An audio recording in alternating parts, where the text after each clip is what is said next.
የቆሬ ልጆች ሁሉ ይሸከሙታል። የቆሬ ልጆች ዘማሪዎች ናቸው። አባታቸው አመጽ አድርጎ በጣም ወደ 250 የሚሆኑ ሰዎች ከነነፍሳቸው ወደ ሲኦል የገቡት በሙሴ ስልጣን ላይ ተነስተው፣ እነዚህ የቆሬ ልጆች ሲዘምሩ ግን ምህረት የተደረገላቸው ናቸው፣ የተረፉ ናቸው። አባታችን ሞቷል ብለው በሙሴ ላይ ቅይማት የላቸው። እግዚአብሔር ገሎታል ብለው እግዚአብሔርን አላኮረፉ። ነገር ግን ምን ያደርጋሉ? አገልጋዮች አሁንም ያገለግላሉ፣ ምህረቱን ይዘምራሉ። ሃሌሉያ። ዋላ ወደ ውሃ ምንጭ እንደምትናፍቅ ነፍሴ አቤቱ አንተን ናፍቃለች የሚሉት ዳዊት አይደለም፣ የቆሬ ልጆች ናቸው የዘመሩ። የቆሬ ልጆች መዝሙር አላቸው። መዝሙረ ዳዊት ላይ ሄዳችሁ ብትመለከቱ ምህረት ያዩ ናቸው። መሞት ሲገባቸው በህይወት ያሉ ናቸው የቆሬ ልጆች። ስለዚህ እግዚአብሔርን ያመሰግናሉ። እሱ ብቻ አይደለም ወገኖች፣ መኮስተሪያዎች አሉ። ዘይትን የሚያበላሸውን ነገር ያዩና የቆሬ ልጆች ጥርቅ ያደርጉታል። ከዘይቱ ላይ ቆሻሻ ያነሳሉ። ከህይወታችን ላይ ጌታ ሊቀ ካህናችን ኢየሱስ ህይወታችንን የሚያደበዝዝ ህይወታችንን ጭስጭስ የሚያሰኝ ዓለም እንድንሸት የሚያደርግ ሌሎችን አስለቃሽ ለሌሎች ውጋት እንዳንሆን ለሌሎች እንደ ጋሬጣ እንደ እሾህ እንዳንሆን ጌታ ባህሪያችንን የሚሰራበት የራሱ መኮስተር ያለው ዘይቱን የሚያደበዝዘው መኮስተር ያለው ይነቅለዋል። ስለ መስቀል መስማት አትፈልግም። ህይወትን እንዲያምር ከፈለግ የሚወለውልልህ ጌታ ከላይ ላይ መኮስተር ያለው በሜንጦ ባለፈው እንዳልኳችሁ በዛ በመሰዊያው ላይ ያልበሰለ ጥሬነት ካለው ስጋው ገልበጥ ያደርገዋል። እሳት ለብለብ ያደርገዋል። ወደ ማቹሪቲ የሚያመጣን ጌታ መንገዶች አሉ። የምንነካለን። እግዚአብሔር ህይወትን ይሰራል። እንደ ዘመኑ ሰባኪዎች ምንም አይመጣብህ፣ ሁሉ ዓለም ነው፣ ጌታን ተቀበል፣ በቃ ስሙዝ ራይድ ነው፣ በቃ አይደለም ሁሉ ይሳካላ የሚለው ሰዋዊ ነው። መንፈሳዊ መጽሐፉ ይሄን ያስተምራል። ትሰራለህ፣ ክርስቶስ መስቀል ተሸክመህ ትሄዳለህ። ከህይወት ጌታ የማይከብርበትን ይቆርጠዋል፣ ይነቅለዋል። ተጠቀምብኝ ካልከው መጀመሪያ ባንተ ከመጠቀሙ በፊት አንተን ይጠቅምሃል፣ አንተን ይሰራል፣ ያበጃጅሃል። ከህይወት ላይ ይነቃቅለዋል። የማይከብርበትን ከነ ዓለማዊነት ከነ ግብፅ ሸለፈት መንግስት ወደ እንትን አይገባም፣ ወደ ከነዓን አይገባም። ኢያሱ በጌልጌላ ምን አረጋቸው ይላል? ዋን ባይ ዋን ሲወጡ በማስ ወጥተዋል ከግብፅ። ነገር ግን ልክ ጌልጌላ ላይ ሲደርሱ አስቀመጣቸው። ዋን ባይ ዋን ስማቸው እየተጠራ ያ ሁሉ ሺህ ሰራዊት መገረዝ ነበረበት። ከግብፅ የወጣው ሰራዊት ስላልተገረዘ ፋሲካ አልበላም። አባቶቹ ፋሲካ በልተዋል፣ እሱ ግን ፋሲካ አልበላም። ዋይ ያልተገረዘ ፋሲካ አይበላም። ብዙ በረከቶች የቀሩበት ስላልተገረዘ መንፈሳዊ ግርዛት ያላገኘ ትውልድ አይበላም ፋሲካ። እውነተኛው the joy of salvation የደህንነትን ደስታ የማንለማመደው ዓለም የምንሸተው በቃ ነገራችን እንደ ድሮቹ አይደለንም የምንለው የድሮቹ ፋሲካ በሉ እኛ አልበላንም የምንለው ምክንያቱ ይሄ ነው። በምድረ በዳ የተወለደው ትውልድ አልተገረዘም ነበር። ስለዚህ ጆይ ትፈልጋለህ ዋን ባይ በባልጩት ሃሌሉያ። ያማል ግን ለክብሩ ነው፣ ያማል ግን ለጥቅም ነው። ክብር ለእግዚአብሔር ይሁን።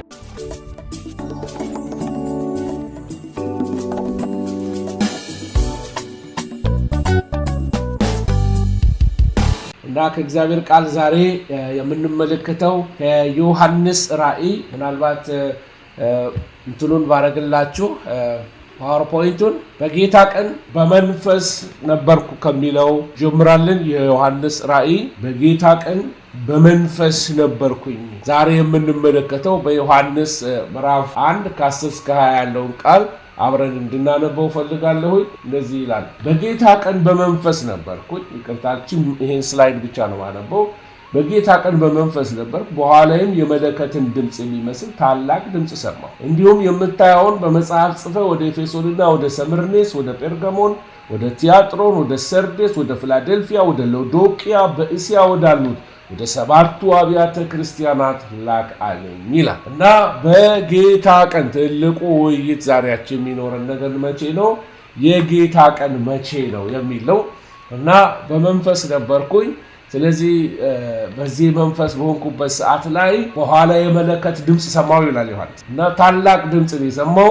እና ከዛ ምን ይለዋል? ይሄ የምታየው በመጽሐፍ ጽፈህ ወደ ኤፌሶን፣ ወደ ሰምርኔስ፣ ወደ ጴርጋሞን፣ ወደ ቲያጥሮን፣ ወደ ሰርዴስ፣ ወደ ፊላዴልፊያ፣ ወደ ሎዶቅያ በእስያ ወዳሉት ሁሉ ወደ 7ቱ አብያተ ክርስቲያናት አላክ አለኝ። ኦኬ፣ መጀመሪያ ይሄ የጌታ ቀን የሚለው ቃል መቼ ነው?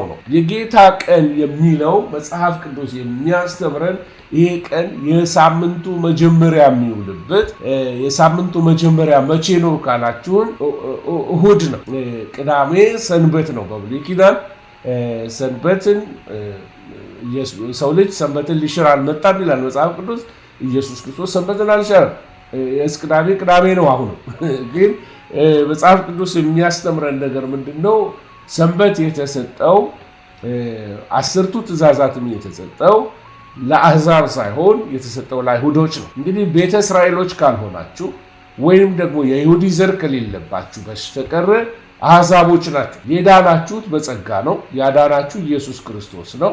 ስለዚህ በኢየሱስ ክርስቶስ ጸጋ የዳናችሁ ስለሆናችሁ እናንተ ሕግን የመፈጸም ግዴታ አልተሰጣችሁም። ሕግን ሊፈጽሙ ለሚወዱ ይላል ገላትያ። ይህንን ነው ዲል የሚያደርገው። ጠቅላላ አንዱን ሕግ ብቻ አይደለም መፈጸም ያለባቸው፣ ሁሉን ሕግ መፈጸም አለባቸው ይላል። አሁን ስለ ሰንበት አርጊው ላደርግ አይደለም የመጣው ዛሬ። ሰንበት በተለይ ፔንቴኮስታሎች ኢቫንጀሊካልስ እንድትሰሙ የሚፈልገው ሰንበት እሁድ ነው ብለን አናስተምርም። ሰንበት ብሎ መጽሐፍ ቅዱስ የሚነግረን ቀንን አይደለም። ምክንያቱም ኢያሱ አሳርፏቸው ቢሆን ኖሮ ይላል።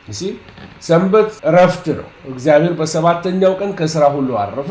ካረፈ በኋላ አሁን ዲቴይል አልገባም፣ ቶፒኬ ሌላ ስለሆነ ስለ ሰንበት ባስተምር ዕብራውያን ላለላችሁ ሙሉ ትምህርት ያስተማርኩት ሰንበት ቀን ሳይሆን እኛ የምናምነው መጽሐፍ እንደሚነግርን ኢያሱ አሳርፏቸው ቢሆን ኖሮ ዳዊት ከብዙ ዘመን በኋላ ይላል መዝሙረ ዳዊት ላይ ከብዙ ዘመን በኋላ ወደ እረፍቴ አይገቡም አይልም ነበረ። ስለዚህ ገና የእረፍት ዘመን አልሆነላቸውም አይሁዶች። እስካሁን ድረስ አይሁዶች አላረፉም። ቅዳሜን ይጠብቃሉ፣ ሰንበትን ይጠብቃሉ፣ ግን አላረፉም። እረፍት ብሎ የሚናገረው ሽኬት፣ ሰላም፣ ሰንበት የሚሆነው በኢየሱስ ክርስቶስ ነው። ሰንበታችን ቀን ሳይሆን ሰንበታችን የሚያሳርፈን ኢየሱስ ክርስቶስ ነው። ሕግን ሁሉ የፈጸመልን ኢየሱስ ክርስቶስ ነው። ሕግን አንሽርም። ሕግ ሁሉ ተፈጸመልን። ኢየሱስ ክርስቶስ ፉልፊልድ አደረገልን። ሰንበትንም ፈጸመልን፣ ሕግጋትን ሁሉ ፈጸመልን ብለን ነው የምናምነው። ስለዚህ ይሄ ጌታ ኢየሱስ ክርስቶስ ሰንበትን ሁሉ ፈጽሞ ስለጠበቀ ኢየሱስ ክርስቶስ አንድም የሚከሰስበት ስለሌለ ብቃት ስላለው እኛ በሱ በማመናችን ዳንን። ሕግን መጠበቅ አንችልም፣ እንበድላለን። አይ ሕግን መጠበቅ አለብን ለሚሉ በጣም ጥሩ። 10 ትእዛዛት ብቻ አይደለም ያለው፣ ወደ 600 በላይ የሚሆኑ ትእዛዛቶች አሉ። ያንዳንዱ ቀን ትእዛዝ ስላለው ለአለባበስ ትእዛዝ አለው፣ ለአበላል ትእዛዝ አለው። ያንን ሁሉ ሕግጋት መፈጸም አለባቸው ማለት ነው። ለዚህ ነው ጳውሎስ ሲሰብክ ኢየሱስ ፕላስ ሕግ አይደለም የሚያድነው፣ ኢየሱስ ብቻውን ያድናል። ጂሰስ ፕላስ ናቲንግ። በቃ ጂሰስ ፕላስ ናቲንግ። ለደህንነት ለሳልቬሽን ኢየሱስ ብቻውን ይበቃል። ያዳንን የኢየሱስ ክርስቶስ ስራ ነው፣ እኛ የምንሰራው አይደለም። አንድ ጊዜ አይሁድ ተሰብስበው መጡና ኢየሱስ ክርስቶስን ምን ብለው ጠየቁት? የእግዚአብሔርን ስራ እንድንሰራ ምን እናደርጋሉት ይላል። ኢየሱስም ምን አላቸው? የእግዚአብሔር ስራ በላከው እንድታምኑ ነው አላቸው። ሕግ እንደ ስራ አርጋችሁ ብትወስዱ አታርፉ። ስለዚህ ማረፊያችን ኢየሱስ ነው። ሰንበታችን ኢየሱስ ክርስቶስ ነው። ከሕግ ስራ ያሳረፈን ኢየሱስ ክርስቶስ ነው።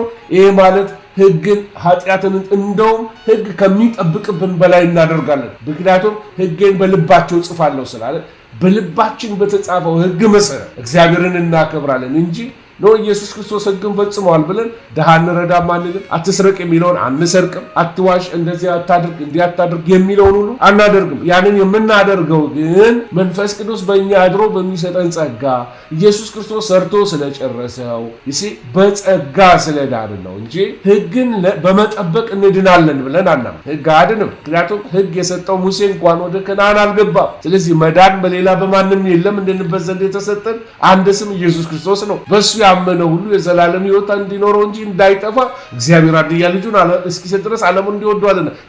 በስራ የዳን አይልም፣ በጸጋ ቃልም ሥጋ ሆነ ጸጋንም ተሞልቶ በእኛ አደረ። ስለዚህ ወልድ ሲመጣ ጸጋ ተሰጠ፣ መዳን አገኘ። አያችሁ፣ በሕግ አንድንም። ከቶፒኬ እንዳልወጣ ልመለስ። ስለዚህ በእሁድ ቀን ጌታ ኢየሱስ ክርስቶስ ከሞት እንደተነሳ ሁላችን እናውቃለን፣ በፋሲካ ቀን። ስለዚህ የፋሲካ እሁድ ማለት ነው። በትንሣኤ ኢየሱስ ክርስቶስ ተነሳ። ከትንሣኤው በኋላ ጌታችን ኢየሱስ ክርስቶስ ሲገለጥ ወደ 5 ጊዜ የተገለጠው እሑድ ቀን ነው። እሑድ ቀን ነው። በዓለ ሃምሳ የነበረው ደግሞ ባለፈው እንዳየነው በዓለ ሃምሳ የነበረውም እሑድ ነው። አማኞች የጌታን እራት ይወስዱ የነበሩት በመጀመሪያው ክፍለ ዘመን በእሑድ ቀን ነው። ኦልሬዲ ጌታ ኢየሱስ ክርስቶስ ሲመጣ ከሱ ከሙሽራው ጋር ከቤተ ክርስቲያን ጋር ማንኛውንም ነገር የሚያከናውነው እሑድ ቀን ነበር። ስለዚህ አይሁዶች በመጀመሪያው በሳምንቱ መጀመሪያ መባና አስራት ይሰበስባሉ። በሳምንቱ መጀመሪያ ያመልካሉ። በጥንት የጀመረ ነው። ስለዚህ ቅዳሜ የምታመልኩ ወገኖቻችን አንወቅሳችሁም። ቅዳሜ አምልኩ፣ ጌታ ይመስገን። እሑድን እናመልካለን፣ ምንም ችግር የለብንም። እኛ ከቀኑ ምንም ችግር እኔ ያው ቅዳሜ አምልክ ብሉ ያመልካል። የማመልከው ጌታን እንጂ ቀኑን አላመልክም። የሰው ልጅ የሰንበት ጌታዋ ነው። ስለዚህ የሰንበትን ጌታ ነው ማመልከው እንጂ ሰንበትን አላመልክም። ሰንበትን ታመልካላችሁ ማለት አይደለም። በጣም ሃይ ሪስፔክት ለአድቬንቲስት ቤተክርስቲያን። ነገር ግን በዚህ ትምህርት ላይ መረዳታችን የተለያየ ሊሆን ይችላል። በልዩነት እንለፈው። ምክንያቱም ሁለታችንን መዳን በኢየሱስ ነው በሚለው እናምናለን። ሰንበቴ ኢየሱስ ነው። ሃሌሉያ፣ ክብር ለእግዚአብሔር ይሁን። እንግዲህ የዶክትሪን ሙግት ላመጣባችሁ ሳይሆን ምናልባት ይሄንን አሁንም ስክሪን ላይ ላርገላችሁ ይጠቅማችሁ ይሆናል። አንዳንዶቻችሁ በተለያየ መንገድ በዚህ አይነት ቻሌንጅ ካለባችሁ እና ይሄ በጌታ ቀን ብሎ የሚናገረው እንግዲህ መቼ ነው? ቅዳሜ ቀን ነው ወይስ እሑድ ቀን ነው ወይስ መቼ ነው? እንግዲህ ዛሬ እሱን ነው የምንመለከተው። ይሄ በጌታ ቀን ብሎ የሚናገረው የትኛውን ቀን ነው? የትኛውን ቀን ነው? መጀመሪያ ማወቅ ያለብን እንግዲህ በጌታ ቀን በምን ነበርኩ ይላል?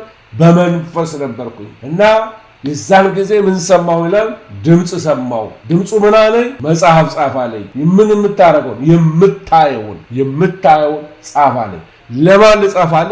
ለሰባቱ አብያተ ክርስቲያናት ጻፍላቸዋል። በጣም ጥሩ። እንግዲህ የተሰማው ድምፅ ምንድነው? እየተናገረው ነው ያለው በጌታ ቀን። ይሄ የኔ መረዳት ይሄ ነው። የኔ መረዳት በሰንበት ቀን ቅዳሜ ቀን ተቀምጬ ሳለው ላምልኮ ማለቱ አይመስለኝም። ወይንም እሑድ ቀን ቸርች ፕሮግራም ላይ ተቀምጬ ያለው በመንፈስ ሆንኩኝ ማለቱ አይደለም። ነገር ግን ዘመን አቋርጦ በጌታ ቀን የጌታችን የኢየሱስ ክርስቶስ ዳግም ምጽአት በሚሆንበት ጊዜ የዛን ጊዜ በመንፈስ ተወስጄ ነበረ። የዛን ጊዜ በመንፈስ ሆኜ በዛ በመንፈስ ቅዱስ ሁሉ ልክ በመጽሐፍ ቅዱስ ዳንኤልን ታስታውሳላችሁ? ወሰደውና ዳንኤልን ያሳየው ነበረ። በኮቦር ወንዝ ኤርሚያስን ወስዶ ያሳየው ነበረ። ኢየሩሳሌም ላይ ያስተነብየው ነበር በመንፈስ ማለት ነው። እና አንዳንዶች ይህንን አውት ኦፍ ቦዲ ኤክስፒሪየንስ ነው ይሉታል፣ ወይንም ከሰውነት መውጣት ይሉታል። ግን በመንፈስ ተወሰደ። ምንም ይባል ምንም በመንፈስ እግዚአብሔር አገር አቋርጦ ሊወስደን ይችላል። ዘመን አቋርጦ ሊያሳየን ይችላል። ለእግዚአብሔር የሚሳነው ነገር የለምና ይሄ የመንፈስ ቅዱስ አሰራር ነው። ስለዚህ ዮሐንስ ይሄንን ምስጢር እንዲያይ ነው እስካሁን ድረስ ህይወቱ ሰርቫይቭ ያደረገው። ስለዚህ በጌታ ቀን ምን ሆኜ ነበረ ይላል? በመንፈስ ነበርኩኝ እና ምን ሆነ? የዛለታ በመንፈስ የነበረ ለታ አንድ ነገር ሆነ። የዛለታ የሚናገር ድምፅ ከኋላው ተሰማ። ከኋላ ድምፅ ሰማ። የሚናገረኝን ድምፅ ለማየት ዞር አልኩኝ ይላል። በመንፈሳዊ ዓለም ላይ ዳይሬክሽን ከፊት ለፊቱ ምናልባት ውሃ ዳር ተቀምጦ ሊሆን ይችላል። ምክንያቱም ፍጥሞ አይላንድ ናት፣ በጣም ትንሽ ናት፣ ውሃ የተከበበች ናት። ስለዚህ ዞር ብሎ ሲመለከት የሚያስገርም ነገር ተመለከተ። ግን ከማየቱ በፊት የሰማው ነገር ነበር እና ያንን የሰማውን ነገር ለማየት ነው በመንፈስ የተወሰነው። ድምፅ ሰምቷል። እግዚአብሔር በድምፅ ይናገራል። ሊትራሊ የሰው ድምፅ እንደምትሰሙ እግዚአብሔር በድምፅ ሊናገር ይችላል። ግን መጠንቀቅ ያለባችሁ ነገር ምንድነው? አንዳንድ ጊዜ ደግሞ ጠላት ሆነ ብሎ ካውንተርፊት የሆኑ ቮይስስ አለው። ቢ ኬርፉል። በመንፈሳዊ ነገር በተለይ ረጅም ጊዜ ጾም ጸሎቶች ስትገቡ መንፈሳዊ አባቶቻችሁ ኖቲፋይ አድርጉ። ከ3 ቀን በላይ ከሳምንት በላይ ጾም ጸሎት የምትገቡ ከሆነ ፓስተሮቻችሁን ንገሯቸው። ጾም ጸሎት ልገባ ነው፣ just to let you know, just watch me and pray for me፣ እያየኸኝ ጸልይልኝ በሉ። ለምን ያስፈልጋል? አንዳንድ ጊዜ ወደ አንዳንድ ነገሮች ልምምዶች ሲመጡ ሁሉ ነገር ከጌታ መስሎን እንዳንቀበል አንዳንድ ጠላትም ሆነ ብሎ በመንፈስ ዓለም ላይ ኢንተራፕት ስለሚያደርግ ዲሲቭ ሊያደርገንም ስለሚወጣ በመንፈስ ሴንሲቲቭ የምንሆንበት ሰዓት ስለሆነ ጥንቃቄ ይጠይቃል። እና ብዙ ጊዜ ሬኮመንድ አደርጋለሁ በቸርች ውስጥ ወይም በተለያዩ ሰዎች ሜንተር ማድረጋቸው ሰዎች ከዚህ በፊት ቀድሞ በነበርኩበት አካባቢ ላይ ከ3 ቀን በላይ ጾም ጸሎት ከገቡ ኖቲፋይ ያደርጉኛል። ምክንያቱም የሚሄዱበትን መንገድ ቼክ አደርጋቸዋለሁ። ስፒሪቹዋሊ ፊዚካሊ መላይ ናቸው ያሉት ዋች ያደርጋቸዋል። ስለዚህ 40 ቀን በምሪት ካልሆነ ሰዎች ዝም ብሎ ቢገቡበት አይደለም። በቤተክርስቲያናችን አውጀን እናውቃለን። ስለዚህ በመንፈስ ለመሆን የምንሄደው ጉዞ ጥንቃቄ ይጠይቀዋል ማለት ነው እንጂ እንድትፈሩ አይደለም። እግዚአብሔርን እናመሰግናለን። እንግዲህ ከዛ ጋር አብረን እንድናይ የምፈልገው ነገር ምንድነው? በዛ ቀን በጌታ ቀን በመንፈስ ነበር ዮሐንስ፣ በመንፈስ ነበር። ከዛ መጀመሪያ የሚናገር የመለከት ድምጽ ሰማው ይላል። አስተውላችሁታል? ቃሉ የሚናገር የመለከት ድምጽ ሰማው። ይሄ መቼም የመለከትን ድምጽ የሚመስል ታላቅ ድምጽ ሰማው ነው እና ይሄ የመለከት ድምጽ የሚመስለው ነገር ሾፋር ይባላል። ስለ ሾፋር ያው ታውቃላችሁ ብዬ አስባለሁ። ይሄንም አሳያችኋለሁ። ሾፋር ዝም ብሎ አይነገርም። ሾፋር ጊዜያቶች አሉ። ስለዚህ ይሄንን ድምጽ በሰማ ጊዜ ዞር ሲል ማለት ያ ድምጽ ከዛ ድምጽ በኋላ የመጣው ነገር ምንድነው?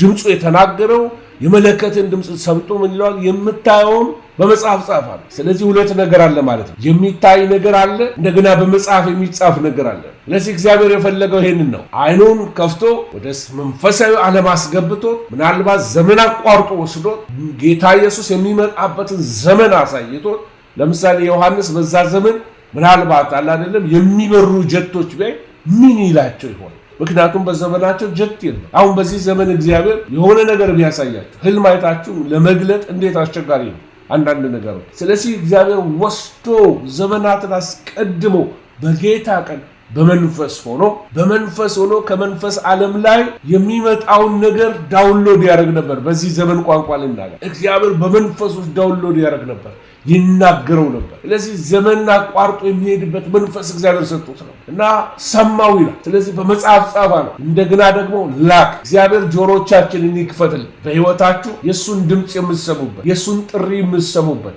የሱን የመለከት ድምጽ የምትሰሙበትን ያንን መንፈሳዊ ጆሮ እግዚአብሔር ይክፈትላችሁ ወገኖች።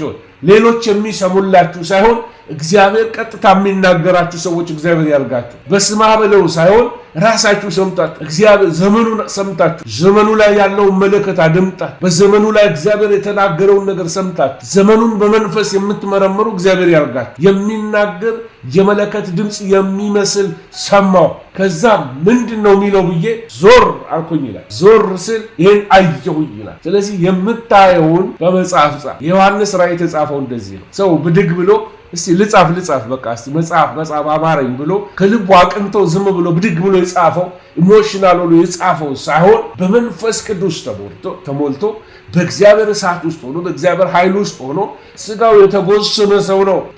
በዛ በፍጥሞ ደሴት ላይ ምግብ ምናልባት እንደምናስበው ላይገኝም ይችላል።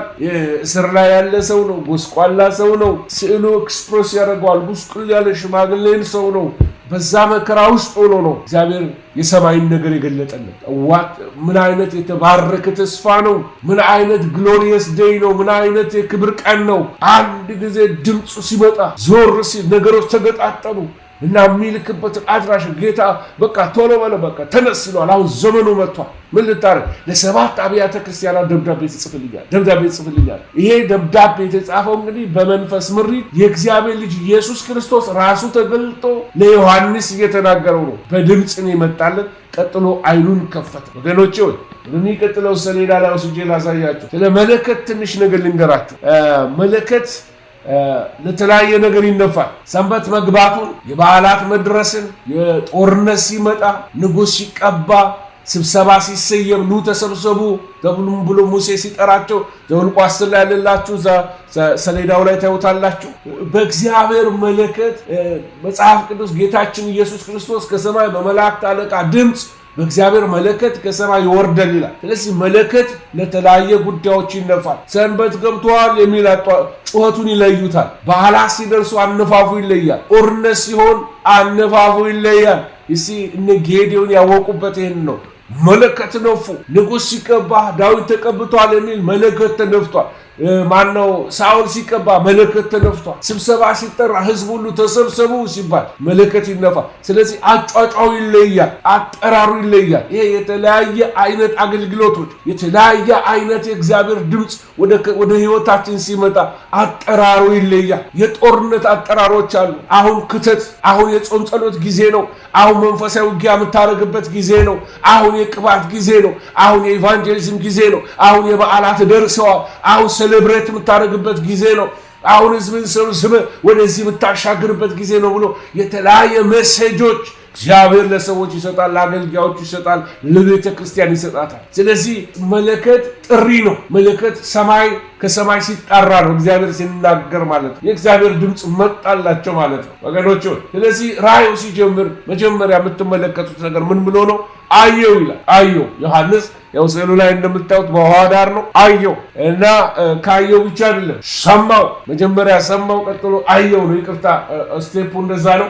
ስለዚህ የምታየውን ጻፍ፣ ከዛስ ላክ። ልድገመው፣ የምታየውን ጻፍ፣ ከዛስ ላክ። ማየት፣ መጻፍ፣ መላክ። እግዚአብሔር የሚሰጠን ማናቸው መልእክቶች የሚላኩ መልእክቶች አሉ፣ የሚላኩ መልእክቶች አሉ፣ የሚጻፉ መልእክቶች አሉ፣ የሚነገሩ መልእክቶች አሉ።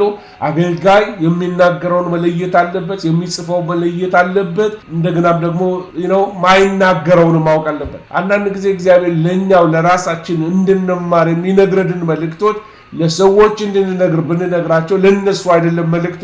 በአንድ ወቅት ላይ ወደ አንድ ከተማ መሄድ ነበረብኝ ለአገልግሎትና አንድ ቃሉ ተነስቼ አንድ ቦታ ላይ አነበብኩላቸው እና አንብቤላቸው ከዛ ቤት ባርኪያቸው ወጣው። ፓስተር አልነበርኩ በዛን ጊዜ እና ባርኪያቸው ወጣው ያን ቃል አንብቤ። ከዛ አንድ እህት ጌታ ልኳት መታለች በዛ ፕሮግራም ላይ እና ምን ትለኛለች?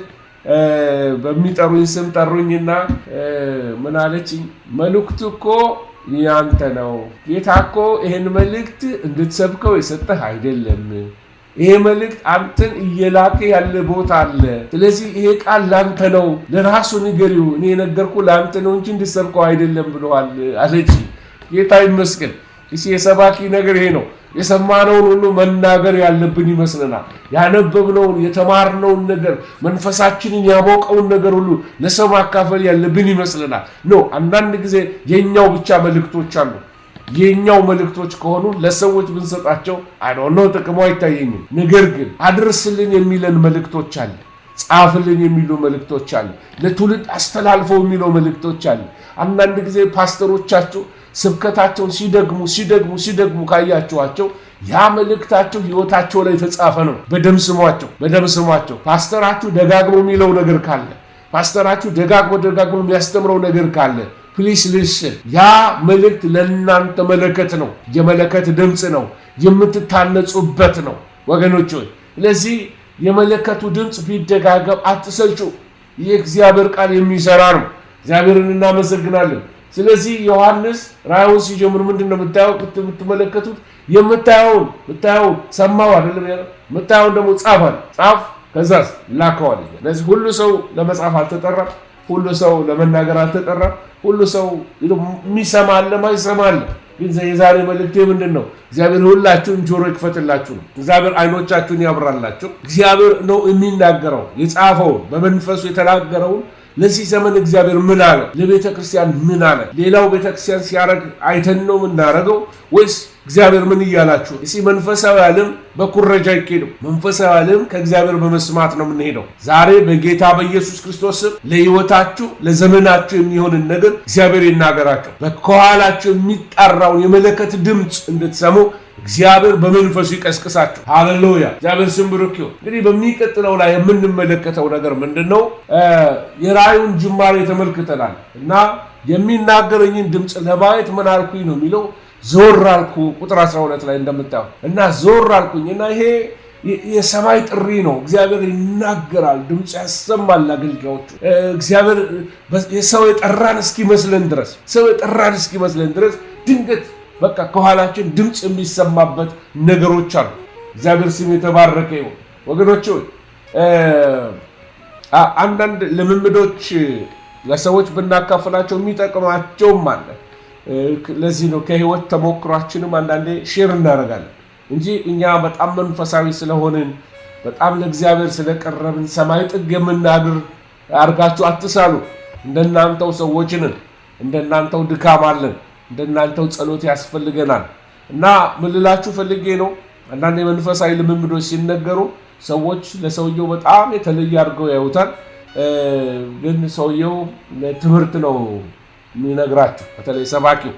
እና ምን ልላችሁ ፈልጌ ነው፣ አንድ ወቅት ላይ በአንድ ትምህርት ቤት ነበርኩ እና ብዙ ማሽኖች አሉ እና የተለያየ ኦፐሬቲንግ ሲስተሞች አሉ፣ ትልቅ ማሽኖች አሉ እና በጣም ጥንቃቄ የሚጠይቅ አካባቢ ነው እና እዛ ውስጥ ነበርኩ እና ድንገት መንገድ ላይ እንደዚሁ እየሄድኩኝ እያለ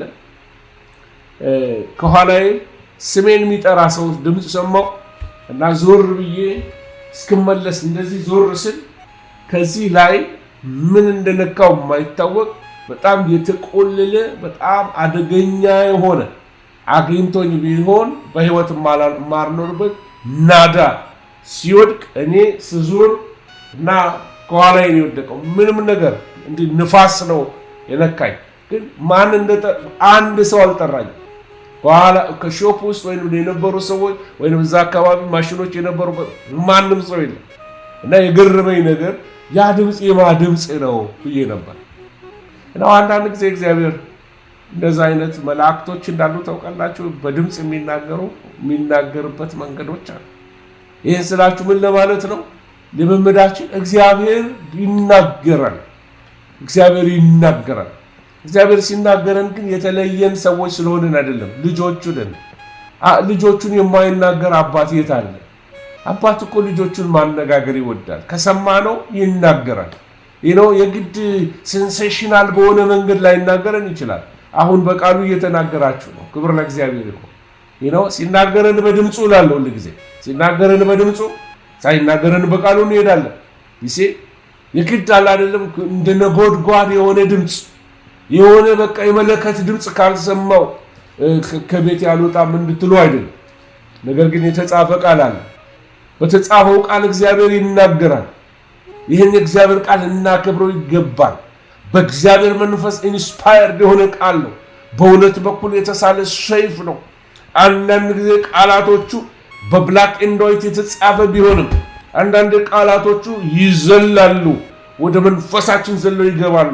ቃሉ ኃይለኛ ልክ ዙም እንደሚደረግ ካሜራ በቃ መንፈስ ቅዱስ ዙም አድርጎ አንድ ቃል ውስጥ ህይወታችንን ያሳየናል። አንዳንድ እግዚአብሔር ቃል በመንፈስ ስትመለከቱ መቼም ሰብኬው አልጨርስም፣ መቼም አውቄው አልጨርስም፣ መቼም ተምሬው አልጨርስም ትላላችሁ። ምክንያቱም ባህር ነው፣ ምስጢር ሙሉ መጽሐፍ ነው። ኢየሱስ ጌታ ነው። ስለዚህ እግዚአብሔር በቃሉ ይናገራል እላችሁ ነው፣ ላበረታታችሁ ነው። ባክ ቱ ዘ ባይብል። አሜን አሜን። ሪቫይቫል ትፈልጋላችሁ? ባክ ቱ ዘ ባይብል፣ ባክ ቱ ዘ ወርድ ኦፍ ጋድ።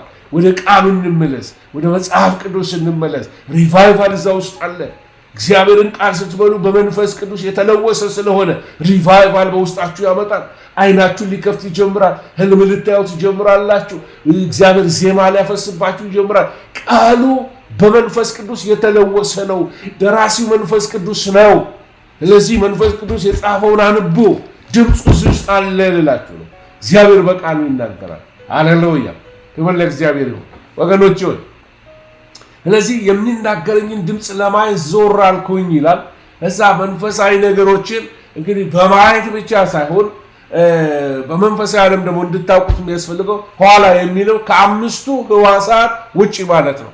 እዛ ላይ ላሳያችሁ ሞክራለሁ።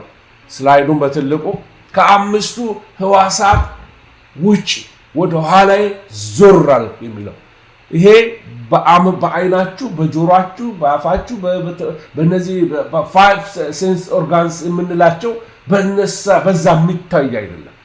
ይሄ ስፒሪቹዋል ማተር ነው። በቃ እግዚአብሔር ሊናገራችሁ ሲፈልግ ባይ ኦል ሚንስ የፈጠራችሁ ስለሆነ ምን ጋር እንደሚነካችሁ ምን ጋር እንደሚከፍተው ያውቃል። እንዴት አይናችሁን እንደሚከፍት ያውቃል። እንዴት ጆሮአችሁን እንደሚከፍት ያውቃል። ክብር ለእግዚአብሔር ይሁን።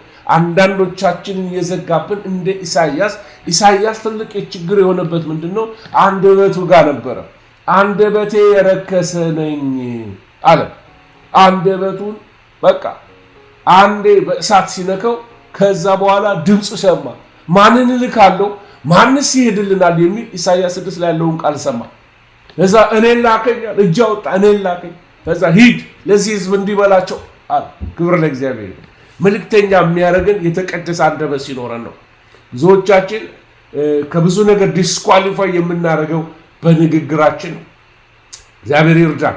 ስለዚህ መንፈሳዊ ዓለም ላይ ስንገባ ወይም በመንፈሳዊ አሰራር እግዚአብሔር ከአምስቱ ሕዋሳት ውጪ ይናገረናል። እንዳይናገረን እንቅፋት የሆነ ነገር ካለ ልናነሳው ይገባል። መጥፎ ልማዶች ካሉ፣ ለቃሉ ጊዜ ከሌለን፣ ለተለያየ መንፈሳዊ ልምምዶች ለጸሎት ጊዜ ከሌለን፣ ህሊናችን በሰው ላይ ከረከሰ በቃ ዲፋይል እንሆናለን፣ እንረክሳለን። ስለዚህ ድምፁ መስማት አንችልም። አንፎርጊቭነስ ካለ ልክ ቱቦ ሲዘጋ አይታችኋል። በተለይ ቱቦ በአገር ቤትም ያው ቆሻሻ የሚጣልበት ታውቃላችሁ። እዚህ ሀገር ደግሞ አይታችኋል። የኪችን ቱቦ አንዳንድ ጊዜ ሲዘጋ ማአት ዳሜጅ ነው የሚያመጣው። ስለዚህ ፓምፕ ይደረጋል። ፕሮፌሽናል መጥተው ጎልጉሎ ማውጣት አለባቸው የዘጋውን ነገር። ስለዚህ ብዙ ዳሜጅ ያመጣል። ብሎክ ካረግ ህይወታችሁ ላይ ብሎክ ያደረገውን ነገር ፈልጋችሁ አውጡ። ዛሬ በጌታ በኢየሱስ ስም የቤተ ክርስቲያን ጆሮ ይከፈት፣ የቤተ ክርስቲያን አይኖች ይከፈት። አገልጋዮቻችንን እግዚአብሔር አይኖቻቸውን በመክፈት ይባርካቸው። አሜን በሉ። ክብር ለእግዚአብሔር ይሁን። ለዚህ መንፈሳዊ ነገሮች ማየት እንድንችል ከእግዚአብሔር እንድንሰማ ከቃሉ ሚስጥር ብዙ ምርኮ እንዳገኘ በቃል ደስ አለኝ ይላል። አይኖችን ክፈት ከሕግም ታምራትን አያለው ይላል መዝሙር ዳዊት ላይ። ወገኖች አይኖቻችን ሲከፈቱ በቃል ውስጥ ያለው ብልጥግና ተገርመን፣ በቃል ውስጥ ያሉት ሚስጥራት ተገርመን አስተምረነው ሰብከነው አልክ። ከልጅነት እስከ እውቀት ወንጌልን ሰብኬያለሁ። ወገኖች ምን ልስበክ ብዬ ተጨንቄ አላውቅም። ምክንያቱም ቃሉ የእግዚአብሔር ነው። መንፈስ ቅዱስ በቃ ቃሉ ባህር ነው።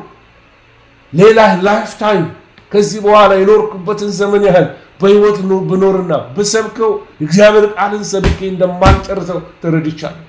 ባህር ነው። ያልተረዳኋቸው ስም ዮሐንስ 3:16 ምናልባት ዓመት ተከታታይ ማስተማር ይቻላል። ብዙ መንፈሳዊ ምስጢራት በውስጡ አለ። እግዚአብሔር አይኖቻችንን ይክፈትልን። እግዚአብሔር ያልተናገረበት ዘመን የለም። እግዚአብሔር ሁል ጊዜ ይናገራል ወገኖች። ስለዚህ ድምፁን እንድንሰማ ቤተክርስቲያን ድምፁን እንድትሰማ እግዚአብሔር ይርዳል። በሚቀጥለው ሰሌዳ ላይ ልሂድና ይሄ ዮሐንስ ጌታችንን ዞር ብሎ ሲመለከተው የተመለከተው ይሄ ነው። መጀመሪያ የተመለከተው ነገር ምንድነው? መቅረዞችን አየሁ ነው የሚለው። ሃሌሉያ! መቅረዞችን አየሁ እና ይሄ መቅረዞች መካከል 7 መቅረዞችን ያየሁት ይላል። ተመልከቱ ስዕሉ 7 መቅረዞች ተመለከተ። እነዚህ መቅረዞችን ምናልባት በምልክት ላሳያችሁ። ሌዘር ፖይንተር ላድርግና ይሄ አንዱ መቅረዝ ነው። ሁለተኛው፣ ሶስተኛው፣ አራተኛው፣ አምስተኛው፣ ስድስተኛው እና ሰባተኛው መቅረዝ። ይሄ መኖራ ብያችኋለሁ ባለፈው። በቤተ መቅደስ ውስጥ በቅድስት ውስጥ የሚቀመጥ ነው። ከውጭው አደባባይ ስትገቡ ቅድስት ውስጥ በዚህ ብርሃን ነው። ስለዚህ ለብርሃን ነው የተሰጠው። በዘይት ነው የሚሰራው። ቤተ ክርስቲያን ይሄን ነው መቅረዝን ወስደዋለሁ ሲገስጻችሁ። እምቢ ብትል ባትሰማኝ መቅረዝን ወስደዋለሁ ሲል ይሄን መኖራ ወስደዋለሁ። ያ ማለት ምን ማለት ነው? ዳርክነስ ይሞላብሃል። ያ ማለት ምን ትሆናለህ? ዲስትሮይ ትሆናለህ። በቃ አፈርሳታለች ቤተ ክርስቲያን እያለ ነው። ያስፈራል። መልእክቱ በጣም ያስፈራል። እንግዲህ ካሁኑ ልመዱ። ጠንከር ወዳለ መልእክቶች እንገባለን። ለቤተ ክርስቲያን የሚያስጠነቅቁ መልእክቶች አለው ጌታ። ስለዚህ እነዚህ 7 አብያተ ክርስቲያናቶችን ለማሳየት ተመልከቱ። በመካከላቸው የሰው ልጅን የሚመስል ይሄ መቅረዞችን አየው። መቅረዞች ብቻ አይደሉም። የሚቀጥለው ፔጅ ላይ ሄዳችሁ ደግሞ ስትመለከቱ ምን ነው? ለ7 አብያተ ክርስቲያናት ላክላቸው። ያየኸው 7 አብያተ ክርስቲያናት ተመልከቷቸው። ከኤፌሶን ይጀምራል። ከዛ ወደ ሰምርኔስ፣ ወደ ጴርጋሞን፣ ወደ ቲያጥሬ፣ ከዛ ወደ ሰርዴስ፣ ከዛ ወደ ፊላዴልፊያ፣ ከፊላዴልፊያ ደግሞ ወደ ሎዶቅያ ትመለከታላችሁ። እና መንገዱ ሰርኩላር ነው። ተመልከቱ፣ ወደ ሰርኩላር ነው መንገዱ። ስለዚህ ፍጥሞች ተናዝሽ ነው ያለችው። እቺ ቢጫዋ ከተመለከታችኋት እቺ ፓትሞስ ወይ ፍጥሞና ስክሪን ላይ ካያችሁት ወደ ተለቅ አድርጋችሁ ካያችሁት ፉል ስክሪን ካደረጋችሁት በደንብ ይታያችኋል። እና ተመልከቱ እቺ ፓትሞስ ናት። ከፓትሞስ መልእክቱ በጣም ቅርብ ነው። ይሄው ቱርክ ውስጥ ነው ያለው። 7ቱም አብያተ ክርስቲያናት ቱርክ ውስጥ ናቸው ያለው። ሰባቱም የሉም። በጣም ያሳዝናል። ሰባቱም የሉም። ለምን እንዴት?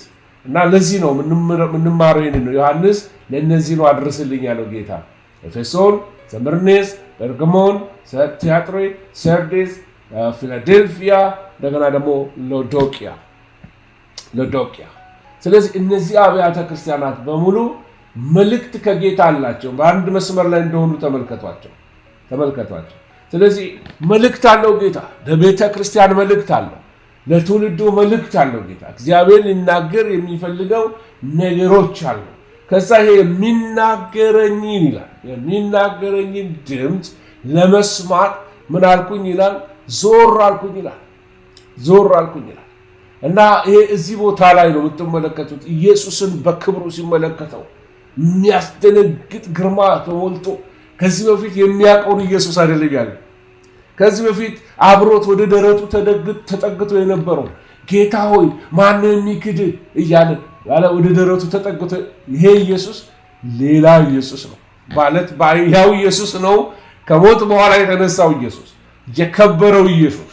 ይሄ በተለምዶ በየአብያተ ክርስቲያናት ላይ በተለይ ትራዲሽናል ቸርችስ፣ በካቶሊክ ቤተክርስቲያን ውስጥ፣ በኦርቶዶክስ ቤተክርስቲያን እነዚህ ስዕል የሚስሉ አይኮኖሎጂ ያላቸው በስዕል እምነታቸውን የሚገልጡ አብያተ ክርስቲያናት እንደሚስሉት አይነት ስዕል ወይንም ደግሞ እዚህ እየተሳለ ኢየሱስ ተብሎ የሚሳልልን ስዕል አይደለም። መልኩ ይለያል።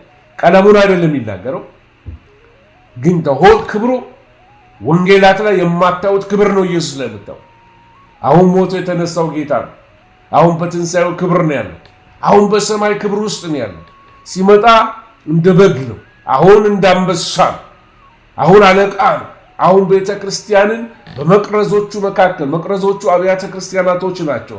7 መቅረዞች፣ 7 አብያተ ክርስቲያናት በመካከላቸው እየተመላለሰ የሚያያቸው አንድ የከበረ ጸጉሩ፣ እግሮቹ፣ ደረቱ፣ ድምፁ እያለ አይኖቹ እያለ ፊቱ የሚናገረው ነገር ፈጽሞ እኛ በመጽሐፍ ያነበብነው ወይንም ዳምሯችን የሳልነው አይመስልም። ይሄ በልምድ የሰማነው ኢየሱስን አይመስልም። አሁን ኢየሱስ ሞቶ የተነሳ ጌታ ነው። በሰማይ ክብር በአብ ክብር ውስጥ የሚኖር ነው። ስለዚህ በክብሩ ያለውን የሚናገረኝን ድምፅ ለማየት ምን አልኩኝ ይላል? ዞር አልኩኝ።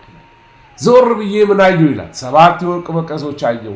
በመቅረዞቹ መካከል የሰው ልጅ የሚመስለውን አየሁ። እርሱም እስከ እግሩ ድረስ ልብስ የለበሰው ደረቱንም በወርቅ መታጠቂያ የታጠቀ ነበር። ራሱና የራሱን ጠጉር እንደ ነጭ በግ ጠጉር እንደ በረዶም ነጭ ነበሩ።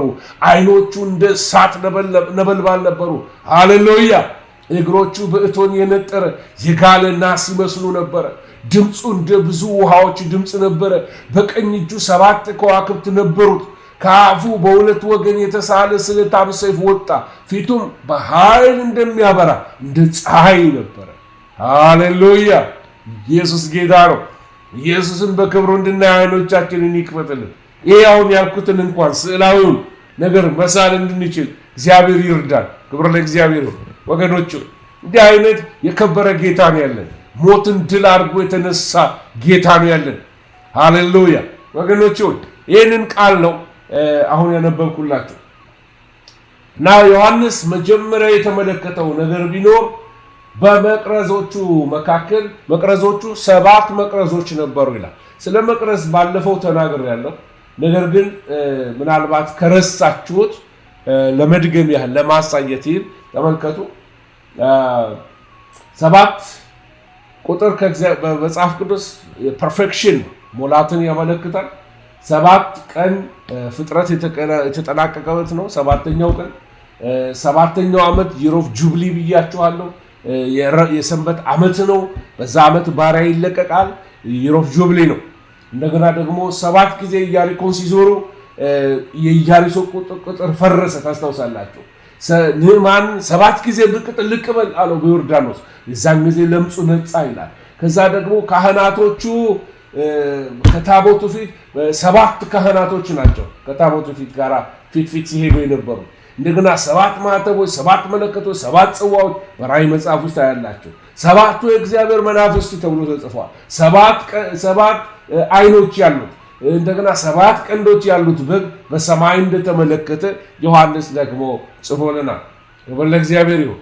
ይሄ ጌታ ማን ነው ለመሆኑ? ይሄ 7 ቁጥር በእኛ ለምንድን ነው በጌታ ላይ የተጻፈው?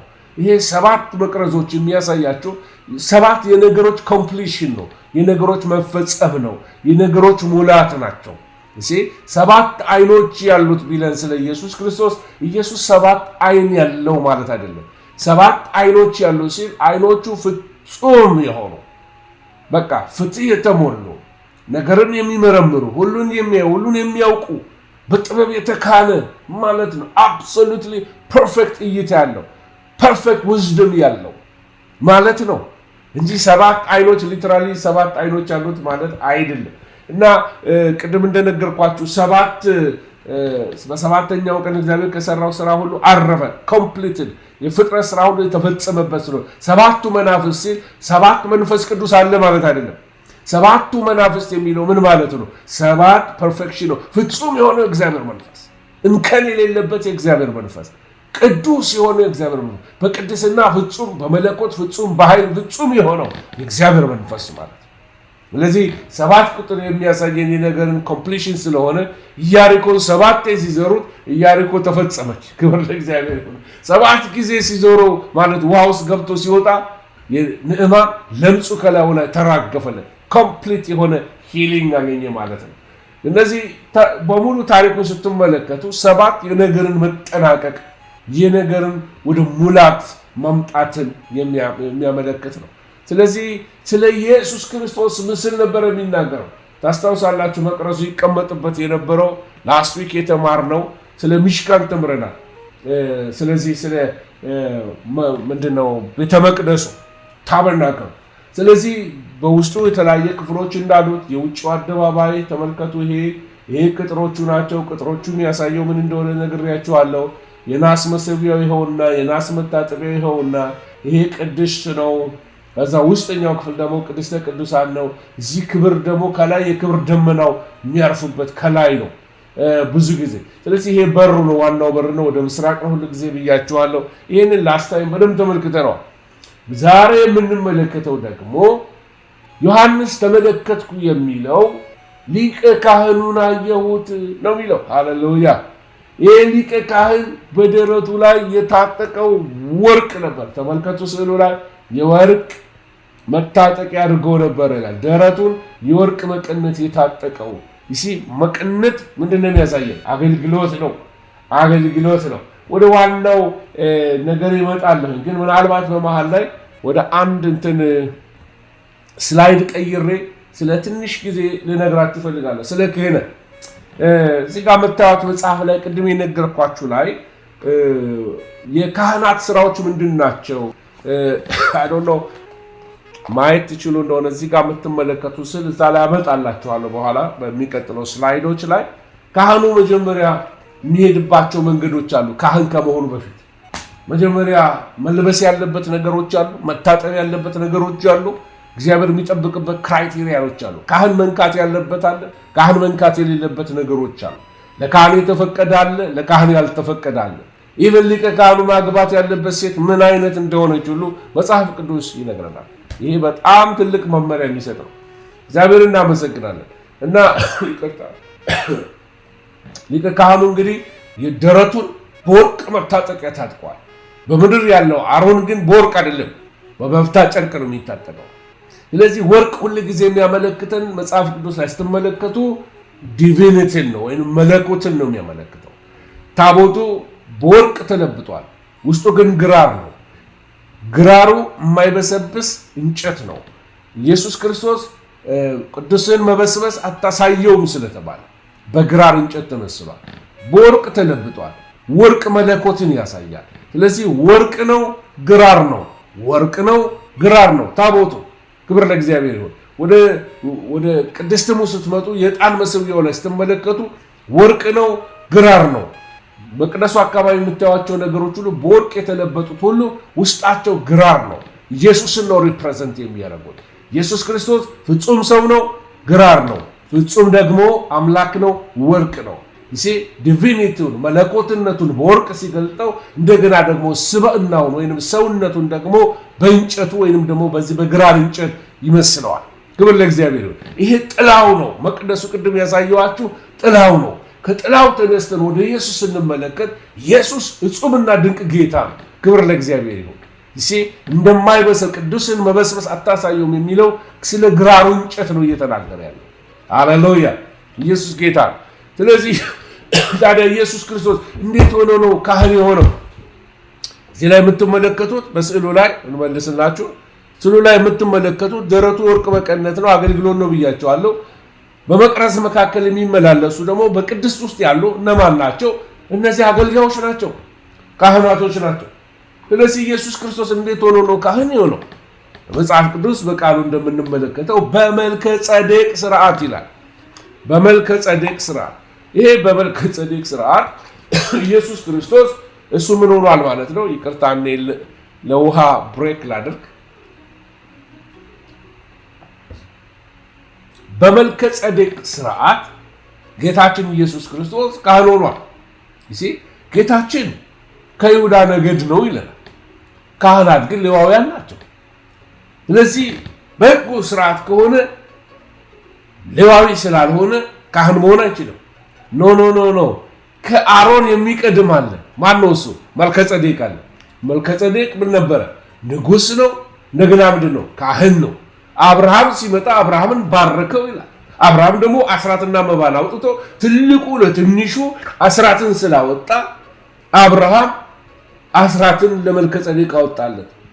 አብርሃም አስራትና መባን ለመልከጸዴቅ ሲያወጣለት በአብርሃም አብራክ በአብርሃም ወገን ይለዋል መጽሐፍ ቅዱስ።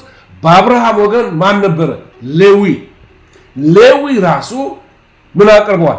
መባና መስዋዕትን አድርጎ ለማ ሰጥቷል? ለመልከጸዴቅ ሰጥቷል። ስለዚህ ኢየሱስ ክርስቶስ የመጣው በሌዊ የክህነት ስርዓት ሳይሆን ኢየሱስ ክርስቶስ የመጣው በማስራት ነው፣ በመልከጸዴቅ ስርዓት። አንዳንድ የሀገራችን አስተማሪዎች ወይንም ደግሞ መልከጸዴቅ ይላሉ ኢትዮጵያዊ ነው ብለው አንድ ካህን ዋሽንግተን ያሉ ሲያስተምሩ ሰምቻቸዋለሁ። አባትና እናት የሉትም፣ ዘሩና ነገዱ አይታወቅም ይላል ስለ መልከጸዴቅ። እኛ ኦርቶዶክሳውያን ግን እናውቃለን ብለው እኚህ ካህን ሲናገሩ ሰምቼ ትንሽ እንዴት ሊሆን ይችላል ብዬ ጠየቅኩኝ። ይገባቸዋል አይደለም? መጽሐፍ ቅዱስ አይታወቅም ካለ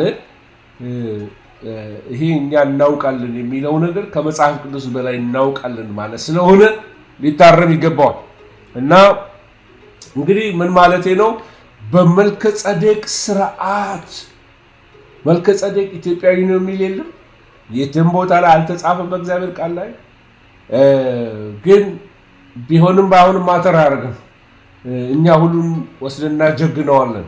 እውነቱ ግን ከሱ የከበረ በመልከጸዴቅ በላይ የሆነ ከሱ የከበረ የናዝሬቱ ኢየሱስ ክርስቶስ መጥቷል።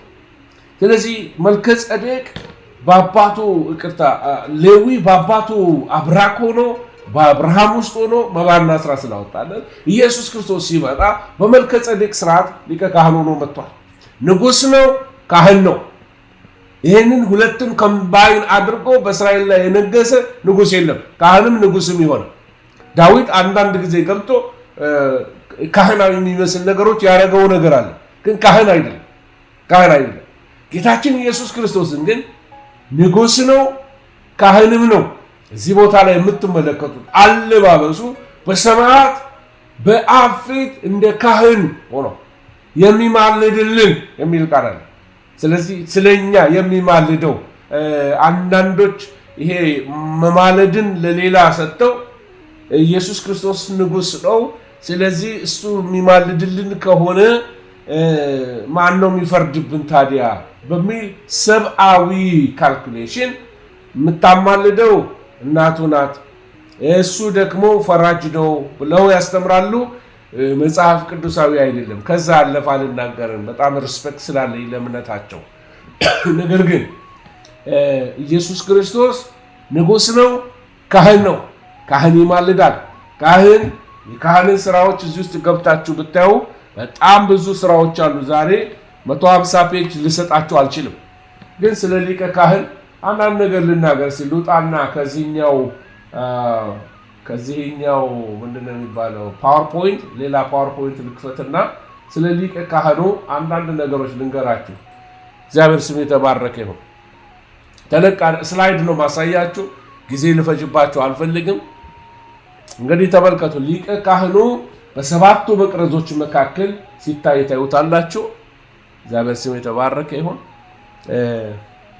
ካህን ከመሆኑ በፊት የሚያስፈልግ የሚወሰዱ እርምጃዎች አሉ። እሱን ላሳያችሁ ፈልጋለሁ። አንድ ካህን ከመሆኑ በፊት ሊወስዳቸው የሚወሰዱ እርምጃዎች አሉ። እንግዲህ ይሄ የሊቀ ካህኑ ጥሪ ነው። ከዛ ሊቀ ካህኑ ሲጠራ እዚህ ጋር አንድ ስዕል ላሳያችሁ ፈልጋለሁ። ከጥሪ ይጀምራል። ከተጠራ በኋላ ሊቀ ካህን ይቀደሳል። ከተቀደሰ በኋላ ደግሞ ይለብሳል። ከለበሰ በኋላ ይቀባል። ከተቀባ በኋላ ደግሞ ርኅራኄ እንዲኖረው ይጠበቅበታል። ከዛ ደግሞ ይላካል እና ይሄ ሁሉ በሱ ህይወት ውስጥ ሲሆን እንግዲህ አንዱ የምንመለከተው ነገር ምንድነው? ሊቀ ካህን ከመላኩ በፊት አገልጋይ የአገልግሎት ትልቅ ትምህርት ይሆነናል። ከመላኩ በፊት መጀመሪያ ጥሪ ያለው የጠራቸውን ወደሱ መጡ፣ አብረው ተቀመጡ፣ ተማሩ ከሱ ዘንድ፣ አነጻቸው በቃሉ፣ አለበሳቸው በቃሉ፣ በመንፈሱ ቀባቸው፣ ህይወታቸው ተለወጠ። ከዛ ሂዱ አላቸው፣ ወደ ዓለም ሁሉ ሂዱ አላቸው። ስለዚህ እነዚህን ስቴፖች አልፎ ነው እንጂ አንድ ሰው እንዲሁ በደፈናው ዛሬ እግዚአብሔር ጠራኝ ብዬ ብድግ ብዬ ለአገልግሎት አልወጣም። ስለዚህ በህይወቴ ውስጥ ማለፍ ያለባቸው ስቴፖች አሉ። በህይወቴ ውስጥ የምሰራበት ነገሮች አሉ። ከኔ ላይ መራገፍ ያለባቸው ነገሮች አሉ። የማይመቸው ነገር ሁሉ የተጣመመው ነገርን ያቀነዋል፣ ካራክተሬን ይሰራዋል፣ ኑሮዬን ያስተካክለዋል። ስለዚህ ከኔ ህይወት ጋር መጀመሪያ ዲል ያደርጋል። አገልግሎት መጀመሪያ እኔን ነው የሚሰራኝ። እኔን ከሰራኝ በኋላ በእኔ መስራት ይጀምራል። ስለዚህ ህይወታችን እንዲሰራ ካልፈቀድን በህይወታችን እንዲሰራብን አንፈቅድም ማለት ነው። ሲነካን ያመናል። አንዳንዴ በቃ አይደለም ያማል። እግዚአብሔር የጠራቸው ሰዎች የሚያልፉበት ነገር ላይገባችሁ ይችላል፣ ግን በህይወታቸው ውስጥ እግዚአብሔር እየሰራ ስለሆነ ነው። ስለዚህ ክህንነት በራሱ ትልቅ ክብር ያለው ነው። እዚህ ላይ የምትመለከቱት ካህናቶች ተሰብስበው ነው በሰላምታ እዚህ የምትመለከቱት። እጃቸውን ላሳያችሁ ፈልጋለሁ። እዚህ እጃቸው ላይ የምታዩት በጣም ለየት ያለ ጣቶቻቸውን ያገናኙበት መንገድ በትልቁ ስክሪን ብትመለከቱት በደንብ ያሳያችኋል። እና እንትናቸው የሚያሳየው ነገር አለ፣ ትርጉም አለው። ይሄ ጣታቸው ሲገናኝ ሺን የሚባል ቃል አለ በዕብራይስጥ። ሺን ደግሞ እግዚአብሔርን የሚወክል ቃል ነው እና ያንን ነው የምትመለከቱት። የሚቀጥለው የምትመለከቱት ደግሞ ይሄ የሊቀ ካህኑ ልብሶች ናቸው። የተለያየ አለባበሶች አሉት። ሊቀ ካህኑ የሚለብሳቸው ናቸው። ኦኬ፣ በሙሉ በበፍታ ጨርቅ ነው የሚሰሩት። ዛሬ ጊዜ የለኝም ዲቴል ለመሄድ ብያቸዋለሁ። ቀጥሎ ደግሞ የምትመለከቱት ይሄ ነው። አሁን ስለ አለባበሱ ላሳያችሁ ፈልጋለሁ። ይህ መጽሐፉ ላይ ማለላችሁ። ከላይ የምታዩት የበፍታ ጥምጥም ነው። ከዛ በኋላ በላዩ ላይ በበፍታው ጥምጥም ላይ የወርቅ አክሊል ታያላችሁ። ቀጥሎ የምትመለከቱት ደግሞ የመርገድ ድንጋይ ይባላል። ከዛ የፍርድ ደረት ይባላል። ከዛ ሰማያዊ ጥለት ያለበት ወርቅ ትመለከታላችሁ። ቀጥሎ ደግሞ የበፍታ መቀነት ታያላችሁ። ቀጥሎ የበፍታ መደረቢያ፣ ከዛ የወርቅ ሻኩራዎች ታያላችሁ። ሻኩራ ማለት ሮማንና ደወል ማለት ነው። ተቀላቅሎ እንደሆነ አሳያችኋለሁ። ይህንን ይመስላል ከላይ እስከታች እንትኑ። በሚቀጥለው በቤተር የሆነ ስላለኝ እሱን ላሳያችሁ ፈልጋለሁ። ይሄ የምትመለከቱት ደግሞ የሊቀ ካህኑን ልብስ ነው። ከላይ እስከታች አሁን የነገርኳችሁን የሚያሳይ ነው። ተመልከቱት። አሁን በሙሉ ገጽ ላሳያችሁ እየሞከርኩ ነው በደንብ። እሺ። እና እያንዳንዱን ስትመለከቱ ከላይ ቅድስና ለእግዚአብሔር የሚል ጥምጥም ላይ ታያላችሁ። ወርቅ አክሊል ታያላችሁ እና መርገድ ድንጋዮች የሚሉ እያንዳንዳቸው ትርጉም አላቸው። ይህንን አሁን ባለችኝ በዚህ ሰዓት ውስጥ ምንም አልነካው፣ በሙሉ መጽሐፍ ላይ የተጻፈ ስለሆነ ማለት ነው። እና ይሄ መጽሐፍ ያለሽ በጣም ጥቂት ነው፣ ግን ሪሊ ኢንትረስትድ የሆናችሁ ሰዎች ካላችሁ በጥቂቱ የተሰራል፣ ግን ለሁላችሁም አይበቃም። ፕሊስ እንዳትቀየሙ ባይደርሳችሁ። ስለዚህ እያንዳንዳቸው ትርጉሞች ያላቸው ኢየሱስ ክርስቶስ የለበሰው የካህን ልብስ አሁን ቀደም ብዬ ያሳየኋችሁ በተለይ ይሄኛው ገጽ ላይ በሙሉ ፔጅ ላይ ላሳያችሁና እዚህ ላይ የምትመለከቱት ከላይ ጀምሮ እስከታች እያንዳንዳቸው ትርጉም አላቸው። በዚህ ሲለብስ ካህን የሚጀምረው መጀመሪያ ይታጠባል። ካህን ሳይታጠብ አይለብስም።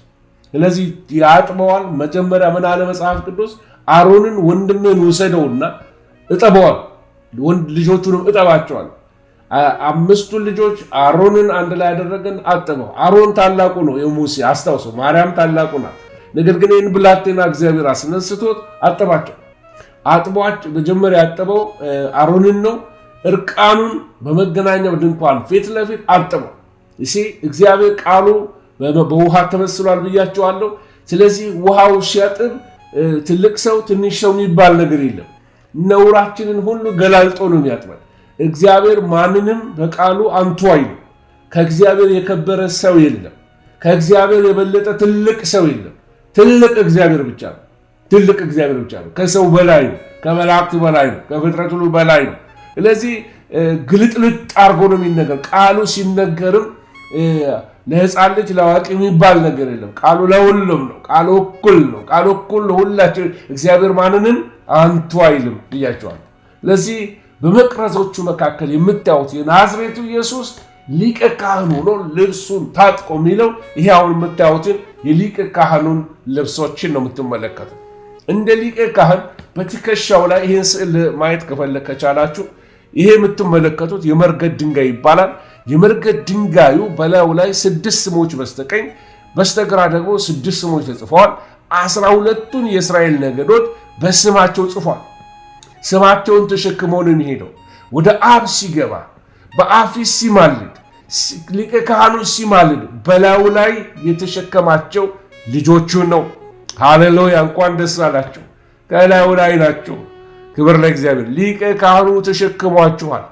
ሊቀ ካህኑ ከነ ድካማችሁ ተሸክሟል። ከነ አበሳችሁ፣ ከነ ጭንቀታችሁ፣ ከነ እንባችሁ፣ ከነ ድካማችሁ ሊቀ ካህኑ ተሸክሟችኋል። እንኳን ደስ አላችሁ። በሱ ትከሻ ላይ ምን እላለሁ? በእጆቹ ተይዣለሁ፣ በትከሻው መካከል ያድራል የሚለው ይህንን ነው መጽሐፍ ቅዱስ። እሺ፣ ሌላ የወርቅ ሰንሰለት አላችሁ። ከመርገድ ድንጋዩ ቀጥሎ የወርቅ ሰንሰለት የምትመለከቱት ይሄ በደረቱ ግራና ቀኝ ላይ ምናልባት ምልክቶች ላድርግላችሁ። አሁን በሌዘር እዚህ ላይ የምትመለከቱት ይሄ የወርቅ ሰንሰለት ነው። እዚህ ጋር ይሄ መርገድ ድንጋይ ነው። ይሄ መርገድ ድንጋይ ነው። ይሄ የወርቅ ሰንሰለት ነው። እና የወርቅ ሰንሰለቱ እንደምትመለከቱት ወርቅ መለኮት ነው ብያችኋለሁ። ከመለኮት ከላይ ወረደ። መለኮት ከላይ ወርቁ ወደ ታች ወረደ እና ምን አለ መሰላችሁ? በላዩ ላይ ሰማያዊ ጥለት አለ። ይሄ ወርቁ በሰማያዊ ጥለት መሆኑ ምን ማለት ነው? ወልድ ከሰማይ ወደ ምድር ወረደልን ማለት ነው የወርቁ ሰንሰለት። እሺ፣ ቀጥለን ስንመለከት ደግሞ ይሄ ፍርዱ ደረት ይባላል። የፍርዱ ደረት ምን ማለት ነው? የፍርዱ ደረት ይሄ እያንዳንዳቸው ድንጋዮች ናቸው። ይሄ እንዳለ የፍርዱ ደረት ይባላል። ይሄ በሙሉ በዚህ ወደ ውስጥ ቋድ የሚባል ነገር አለ። በውስጥ በኩል የምትገባ ቋድ የምትባል ኡሪምና ቱሚም የሚቀመጠው በቋድ ውስጥ ነው። እነዚህ 12 ድንጋዮቹ የሚያሳዩት 12ቱን የእስራኤልን ነገዶች ናቸው። ከሮቤል ጀምሮ ይሁዳ እንደዚህ እያለ ከግራ ወደ ቀኝ ነው እነሱ የሚጽፉት። ከቀኝ ወደ ግራ ይቅርታ፣ ወደዚህ ይጽፋሉ። ስለዚህ የእያንዳንዱ የእስራኤል ልጆች ነገዶች በደረቱ ላይ ካህኑ ተሸክሟቸው ነው የሚገባው። ክብር ለእግዚአብሔር ይሆን። ደረቱ ላይ ተሸክሟቸዋል። የትም ሲሄድ ወደ አብ ሲገባ ተሸክሞናል። ኢየሱስ ጌታ ነው። ሁል ጊዜ ከሱ አንለይም። ክብር ለእግዚአብሔር ይሁን። ወደሚቀጥለው ልሄድላችሁና የሚቀጥለው ላይ ስትመለከቱ 12ቱን ድንጋዮች ተሸክሞ ይሄ የምታዩት ስዕል ምንድን ነው የሚያሳያችሁ? ሊቀ ካህኑ ሲማልድ ነው። ሊቀ ካህኑ በአብ ፊት ዕጣን ሲያጨስ ተመልከቱ። በአምልኮ ቦታ ላይ ሆኖ ነው። ስለዚህ እኛን ሪፕሬዘንት ማድረጉን ተመልከቱ። በመርገድ ላይ ሰንሰለቶቹ ተመልከቱ። ሰማያዊ ጥለት ያላቸው ሁለቱ መርገዶች 6 ስም በዚህ 6 ስም እዚህ ደግሞ 12ቱ እንደገና ተያይዘዋል። ተመልከቱ። እሺ እነዚህ 12ቱ እያንዳንዳቸው ላይ ስም ተጽፎባቸዋል። ተመልከቱ። ዕብራይስጥ የምታነቡ ሰዎች እያንዳንዱ እነ ሽሞን በእያንዳንዱ ስማቸው እዚህ ላይ ተጽፏል። ዛብሎን በዚህ ላይ ተጽፏል። ይሁዳ በዚህ ተጽፏል። እሺ እየቀጠልኩኝ ልሂድና ስማቸው ምናልባት ዘርዝሬ ላሳያችሁ። ዳን፣ ኤፍሬም፣ ሮቤል፣ ይሁዳ። የድንጋዩ አይነት ምንድን ነው? ወደዚህ ነው ብዙ ጊዜ የምታነቡት። ስለዚህ ሰርዲዮን፣ ያክን፣ ብርሌ፣ ከዛስ ኢያስጴድ፣ አሜቴስጢዮስ፣ ቢንያም፣ ጋድ አልማዝ ነው። ዛብሎን በሙሉ ሁሉንም እንድታዩት። አሴር መርገድ ነው። ምናሴ ኬልቄዶን ነው። ስምዖን ሰንጴር ነው። ይሳኮር ቶጳስዮን ነው። በሰማይቱ ከተማ በኢየሩሳሌም የመሬቱ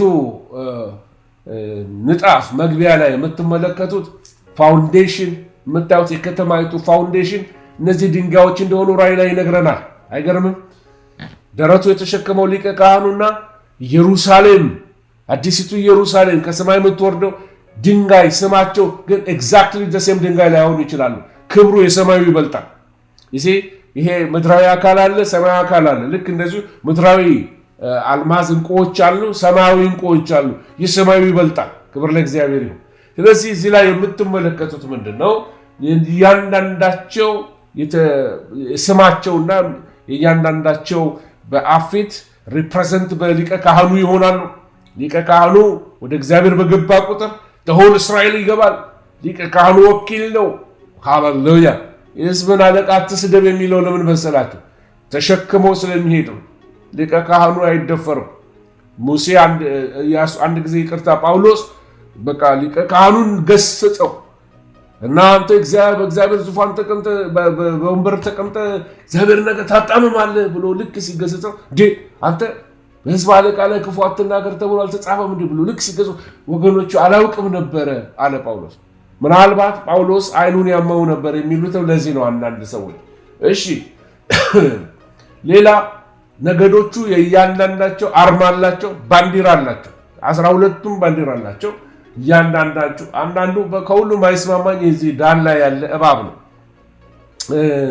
ያንን ተመልክተው አንዳንዶች ጸረ ክርስቶስ ከዛ ነው የሚመጣው ይላሉ። ምንም መጽሐፍ ቅዱስ ማስረጃ የለም፣ ግን ይፈራል፣ ይጠረጠራል። የዳን ትራይብ የሚያስፈራው ነገር የዳን ትራይብ የኛዎቹ ናቸው፣ ቤተ እስራኤል ማለት ነው። መሆን የለበትም ግን ዳን ትራይብ ነን ነው የሚሉት እነሱ።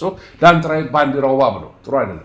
እሺ ሌሎቹ ደግሞ የተለያየ ባንዲራዎች አሉ። እሺ እንግዲህ የብሉይ ኪዳን እንዴት ኢንትረስቲንግ እንደሆነ አያችሁት፣ እንዴት ኢየሱስ እንደሚያሳይ አያችሁት አይደለም? ክብር ለእግዚአብሔር። አሁን ይህም በሩጫ ነው የምነግራችሁ ዲቴይል ከምዕመኖቼ ጋር በጣም ረጅም ጊዜ አስተምሬያለሁ፣ ኦፐሬሽን ዕዝራ በሚል። እሺ ያንዳንዱ ነገር ተመልከቱ። የነገዱ ስም በትልቁ ላድርግላችሁ። የኛው የነገዱ ስም ተመልከቱ። ይሁዳ የድንጋዩ አይነት ኢያስጴድ ነው። የያዕቆብ በረከት ይሄ ነው። የሙሴ በረከት ያዕቆብ ባርኳቸዋል፣ ሙሴ ባርኳቸዋል። ስለዚህ ያዕቆብ ሲባርካቸው ድል አድራጊ ይሆናሉ። የሙሴ በረከት ደግሞ በጠላቶቹ ላይ ረዳት ይሁንልህ እግዚአብሔር አለው። ይሳኮርን ሰንጴር ሰጠው፣ ጽኑና ብርቱ ገበሬ ነዋል። አጥንተ ብርቱ አህያ ነው። ታስታውሳላችሁ? ይሳኮር ከዛ የተሰጠው ሰንጴር ነው ለሱ። ያዕቆብ ባርኮታል፣ ሙሴ አልባረከው። ዛብሎን ኬልቄዶን ነው፣ ዳኛ ነው አለው። ሮቤል ደግሞ መርገድ ነው፣ በረከት የለውም፣ አልተሰጠውም። ምክንያቱም ወደ አባቱ አልጋ ወጥቷል ተብሎ አልተባረከም። ሙሴ ግን አይጥፋ፣ ሮቤል ህዝቦቹ ጥቂት ይሆኑ ግን አይጥፋ፣ ይኖር ተብሎ እንደዚህ የተባረከ ነው። ስዕሉን ፎቶ አንሱት። ተሆን ኤቭሪቲንግ መሄድ አልችልም፣ ይቅርታ አድርጎልኝ። ከዛ በመቀጠል እንግዲህ የምትመለከቱት ነገር ምንድን ነው? እችን ምስጢር እንድታዩልኝ ይፈልጋለሁ። ይሄ ስዕል እሺ፣ ይሄ በዚህ ስዕል ላይ የምትመለከቱት የወርቅ ማቀፊያውን ተመልከቱት። ወርቅ መለኮት ነው ብያችኋለሁ። እና ይሄ በዕብራይስጥ የተጻፈው የምትመለከቱት ይሳኮር የሚል ነው። ይሳኮር ነው የሚለው እና ይሳኮር በወርቅ ተይዟል። ካህኑ ደረት ላይ ነው ያለው። አጥንተ ብርቱ አህያ ነው የተባለው ይሳኮር። ስለዚህ በወርቅ የተያዘ ማለት ነው በጌታ ተይዟል፣ በመለኮት ተይዟል ማለት ነው። በመለኮት ተይዟል ማለት ነው። እሺ ይቀጥልና እንግዲህ ተመልከቱ። በኡሪምና ቱሚም ነግሬያቸዋለሁ። ኡሪምና ቱሚም ብርሃንና እውነት ማለት ነው።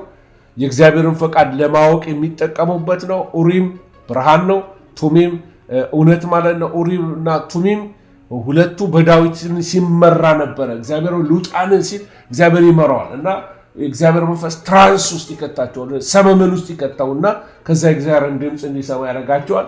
ሁለት አይነት ድንጋዮች ናቸው ይባላል። ምንም ስለነሱ ከዛ በላይ የተጻፈ ነገር የለም። እኔም ከዛ በላይ ባልናገር ጥሩ ነው። እሺ፣ በላዩ ላይ ደግሞ ካህኑ ምን ያደርጋል? ጥምጥም ያደርጋል። ጥምጥሙ ላይ እንግዲህ ጥምጥም ታደርጋለህ። የተቀደሰውንም አክሊል በመጠምጠሚያው ላይ ታደርጋለህ። አእምሮው መቀደሱን፣ ስሜቱ ውስጡ የተቀደሰ መሆኑን ነው።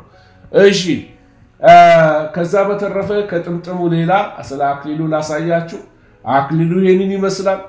አክሊሉ ይሄንን ይመስላል። በላዩ ላይ ታያችኋል የተጻፈ ጽሑፍ ታያላችሁ።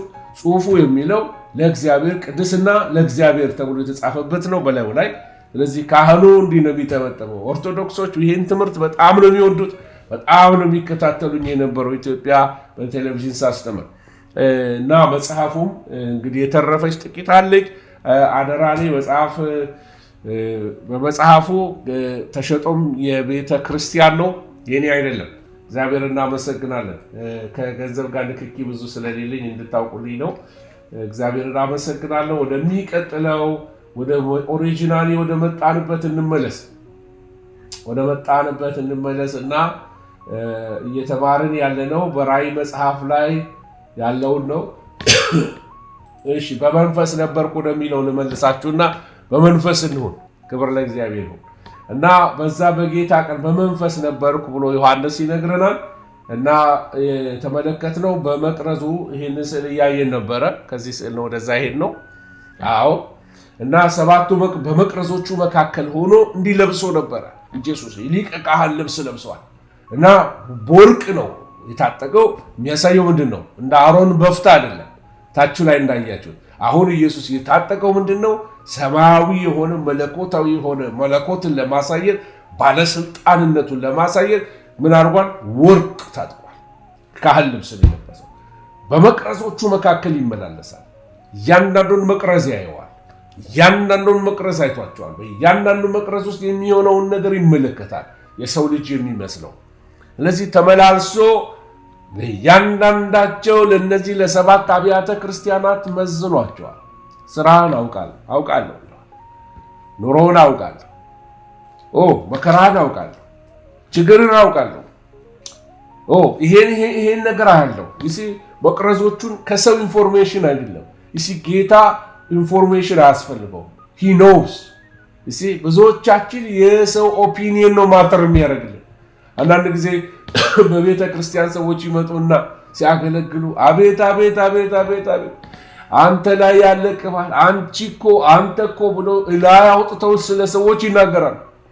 በጣም የሚገርመው በድሮ ዘመን እንደው እንደ እግዚአብሔር ቃል ባትወስዱት እንደ ምክር ውሰዱት። ድሮ ዘመን ላይ ሰዎችን በጣም ኤግዞልት የሚያደርግ ሰዎችን ከፍ የሚያደርግ ይሄ ሰውን ሞቅ የሚያደርግ የሰው አይን ወደ ሰው የሚያደርግ ትንቢቶች አይነገሩም። በቃ አንተ ላይ በቃ አንተ ስታልፍ በቃ ሰማይ ይንቀጠቀጣል፣ በቃ አይደለም አንተ እንዲህ ትሆናለህ ብሎ አንተ ተኮር አይደለም መልእክቱ። አንተ ተኮር አይደለም፣ አንቺ ተኮር አይደለም፣ ኑሮሽ ተኮር አይደለም ትንቢቱ። የድሮ ዘመን የአሁኑ ዘመን አንተ ተኮር፣ አንቺ ተኮር፣ እንጀራ ተኮር፣ ኑሮ ተኮር ሆነ መልእክቱ። ግን እግዚአብሔር አይናገርም እያልኳቸው አይደለም፣ እግዚአብሔር ይናገራል። እንዲህ አይነት መልእክቶች ግን ከዛ የከበሩ መልእክቶች አሉ። በዘመን አቋርጦ እግዚአብሔር ስለሚሰራው ነገር ይናገራል። በቤተ ክርስቲያን በትውልድ መካከል የሚሰራው በህይወታችን ያለውን ዓላማና አጀንዳ የሚገልጥበት ትልቅ ሚስጥራት የሚገልጥበት ነው። ትንቢት በጣም የተቀደሰ ቅዱስ ስጦታ ነው። ቤተ ክርስቲያንን ተመልክቶ እግዚአብሔር እየተናገራት ያለ ኃይለኛ መልእክቶች አሉ።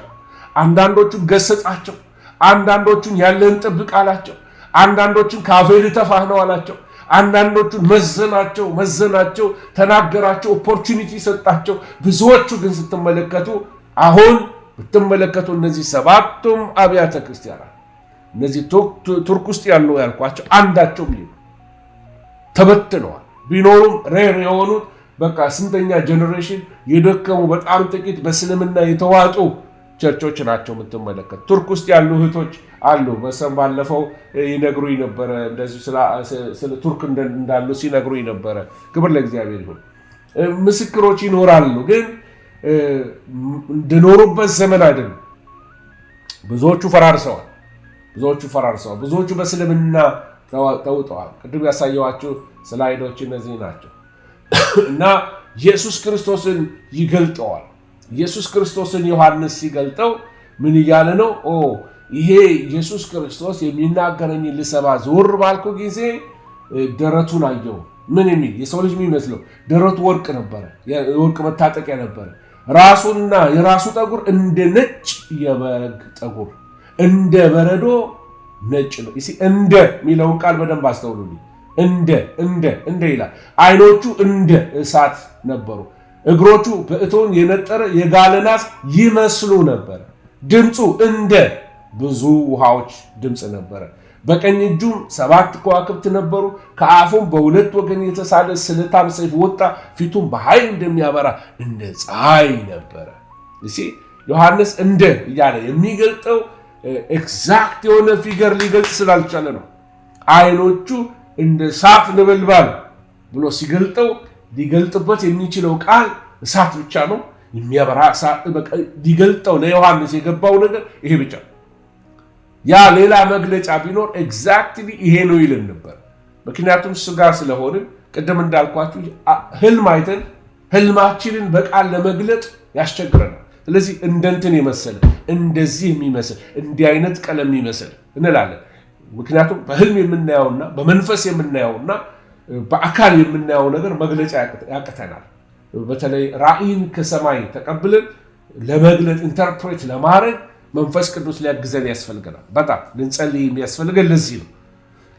እሺ ቃሉን ካነበብን እንግዲህ በዚህ የምንመለከተው ምንድነው? ጌታ ኢየሱስ ክርስቶስ በመቅረዙ መካከል ነበረ። ቅድም አሳይቻችኋለሁ። ይህን መቅረዙ 7 ሜኖራዎች እንዳሉት ስለ መቅደሱ ነገርኳችሁ፣ ስለ መቅረዙ፣ ስለ ሊቀ ካህኑ ነገርኳችሁ። አወዳድረን ስንመለከት በመልከ ጸዴቅ ስርዓት ነው ብያችኋለሁ። እና የመልከ ጸዴቅን ይሄን ፎቶግራፍ አንሱት። ዲቴይል ሄድላችሁ አልችልም። መጽሐፌ ላይ አለ። ምናልባት ፖስት ላደርግላችሁ ሞክራለሁ። መጽሐፉን ማግኘት ለማትችሉ ፖስት አደርግላችኋለሁ። ይሄን ያው ክፍል ብቻ የመልከ ጸዴቅ ክህነት፣ አሮናዊ ክህነትና የኢየሱስ ክህነት ልዩነታቸው ምን እንደሆነ ላሳያችሁ ሞክራለሁ። እሺ አይሆፕ ፎቶ አንስታችሁታል ብዬ አስባለሁ። ስለዚህ ስለ መቅረዙ ልንገራችሁና ልቀጥል። መቅረዙ ፎቶ አንሱት ልመለስ ነው። ቴንክ ዩ። እሺ እንግዲህ መቅረዙ ወይንም ሜኖራ ይባላል ብያቸዋለሁ። በዕብራይስጥ ሜኖራ ይባላል እና ከተቀጠቀጠ ወርቅ ነው የሚሰራው። ከተቀጠቀጠ ወርቅ ነው የሚሰራው። ወርቅ መለኮት ነው ብያቸዋለሁ። መለኮት መቀጥቀጡ ኢየሱስ መመታቱን የሚያሳይ ነው። ክብር ለእግዚአብሔር ነው። ከዛ እየቀጠልን ስንሄድ ደግሞ በእግዚአብሔር ቃል ውስጥ የምንመለከተው በዚህ በቅድስት ውስጥ የሚቀመጠው ይሄ ሜኖራ በውስጡ ብዙ መንፈሳዊ ምስጢራቶች አሉበት ብያችኋለሁ። እና የሻማ መያዣ አይደለም ብያችኋለሁ። የሻማ መያዣ አይደለም። ተመልከቱ፣ የዘይት መያዣ ነው። በዘይት ይሞላል፣ ሳያቋርጥ ያበራል። እየቀጠልን ስንሄድ ደግሞ ሳያቋርጥ ሁል ጊዜ የሚያበራ ነው። በቃ ፎቶ ካነሳችሁት ልመለሰው። በዘይት ይሞላል። በየጠዋቱ ካህናት ይሞሉታል። ሳያቋርጥ ሁሌ እንዲበራ ተብሎ የታዘዘበት ነው። ምክንያቱም በውጭ ብርሃን አይልም፣ በውጭ ፀሐይ ነው ያለው። መቅደሱ ውስጥ ግን የሚበራው ይሄ ነው። ስለዚህ ሳያቋርጥ ይበራል። ፍሬሽ ዘይት መሆን አለበት። በየጊዜው በየጠዋቱ ካህን ተነስቶ ዘይት መለወጥ አለበት። እግዚአብሔር በትኩስ ዘይት ይሙላባቸው። ፍሬሽ አኖይንቲንግ። አሜን አሜን። ፍሬሽ አኖይንቲንግ። እግዚአብሔር ከዚህ ኮሮና ሲዝን ቤተክርስቲያን ስትመለስ ፍሬሽ አኖይንቲንግ ይዛ፣ ፍሬሽ ዜማዎች ይዛ፣ ፍሬሽ አምልኮዎች ይዛ፣ በቃ ፍሬሽነስ፣ እርስ በርስ እንገናኝ፣ ፍሬሽነስ፣ የፍቅር ፍሬሽነስ፣ በቃ ትኩስነት፣ መፍለቅለቅ። ብዙ ጊዜ እላለሁ እኔ ከቆየ ክርስቲያን ይልቅ አዲስ ክርስቲያን እወዳለሁ እላቸዋለሁ። ለምን ይሉኛል? አዲስ ክርስቲያን ፍሬሽ ነው። ስለዚህ ፍሬሽ ነገር ደግሞ በጣም ደስ ይላል። ፍልቅልቅ ነው። የጌታ ፍቅር ፍልቅልቅ ያደርገዋል። ጌታ የሚያደርገው እያንዳንዷ ትንሿ ነገር ኤክሳይት ያደርገዋል። እኛ ደግሞ ለምደነዋል። ጥሩ አይደለም። አንላመደው፣ ጸጋው ምህረቱን አንላመደው። እግዚአብሔር አይለመድማ። እግዚአብሔር ሁሉ ጊዜ ማለዳ ምህረቱ አዲስ ነው። ኤክሳይትመንት በውስጣችን ያምጣ ጌታ። ፍሬሽ አኖይንቲንግ፣ ፍሬሽ ዜማ፣ ፍሬሽ ፕሬየር በህይወታችን፣ ፕሬየር ላይፍ በህይወታችን በቃ አዲስ የጸሎት ህይወት፣ አዲስ የአምልኮ ህይወት በቃ እንደ ምንድነው ያለው ካሌብ ሲናገር በፊት እንደነበርኩት አሁንም ያው ነኝ። በመግባት በመውጣት ጉልበት የደከመ በመስልም ዛሬ ምንድነው ያለው? ጉልበታም ነኝ። ሃሌሉያ! ጉልበታም፣ አዲስ ጉልበት ይጨመርላችሁ፣ አዲስ ኃይል ይጨመርላችሁ፣ አዲስ ዘይት በውስጣችሁ፣ ትኩስ ዘይት እግዚአብሔር በውስጣችሁ ያስገባ። በቃ የእይታ ፍሬሽነስ ወደ ህይወታችሁ ያምጣላችሁ።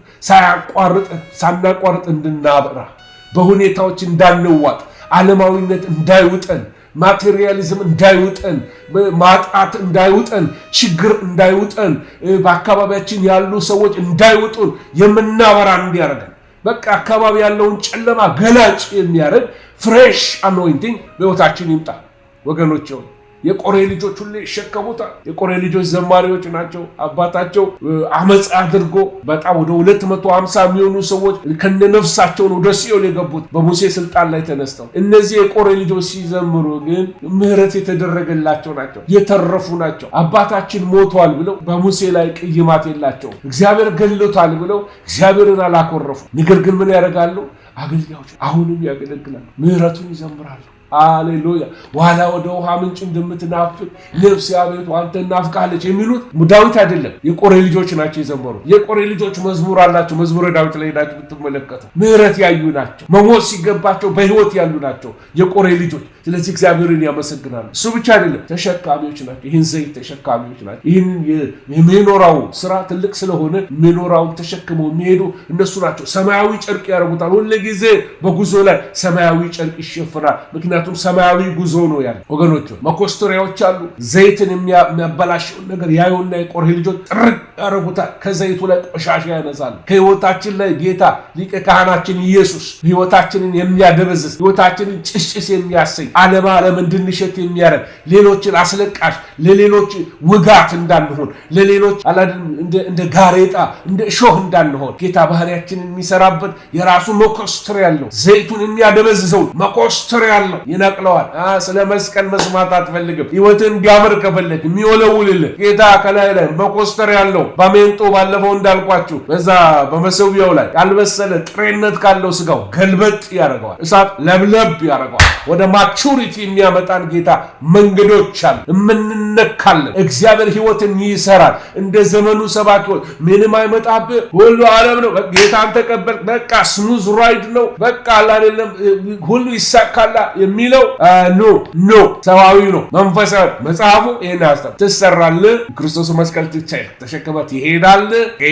ከህይወት ጌታ የማይከብርበትን ይቆርጠዋል፣ ይነቅለዋል። ተጠቀምብኝ ካልከው መጀመሪያ ባንተ ከመጠቀሙ በፊት አንተን ይጠቅምሃል፣ አንተን ይሰራሃል፣ ያበጃጅሃል። ከህይወት ላይ ይነቃቅለዋል። የማይከብርበትን ከነ ዓለማዊነት ከነ ግብፅ ሸለፈት መንግስት ወደ እንትን አይገባም፣ ወደ ከነዓን አይገባም። ኢያሱ በጌልጌላ ምን አረጋቸው ይላል? ዋን ባይ ዋን ሲወጡ በማስ ወጥተዋል ከግብፅ። ነገር ግን ልክ ጌልጌላ ላይ ሲደርሱ አስቀመጣቸው። ዋን ባይ ዋን ስማቸው እየተጠራ ያ ሁሉ ሺህ ሰራዊት መገረዝ ነበረበት። ከግብፅ የወጣው ሰራዊት ስላልተገረዘ ፋሲካ አልበላም። አባቶቹ ፋሲካ በልተዋል፣ እሱ ግን ፋሲካ አልበላም። ዋይ ያልተገረዘ ፋሲካ አይበላም። ብዙ በረከቶች የቀሩብን ስላልተገረዘ መንፈሳዊ ግርዛት ያላገኘ ትውልድ አይበላም ፋሲካ። እውነተኛው ደጆ ሳልቬሽን የደህንነትን ደስታ የማንለማመደው ዓለም የምንሸተው በቃ ነገራችን እንደ ድሮቹ አይደለንም የምንለው የድሮቹ ፋሲካ በሉ እኛ አልበላንም የምንለው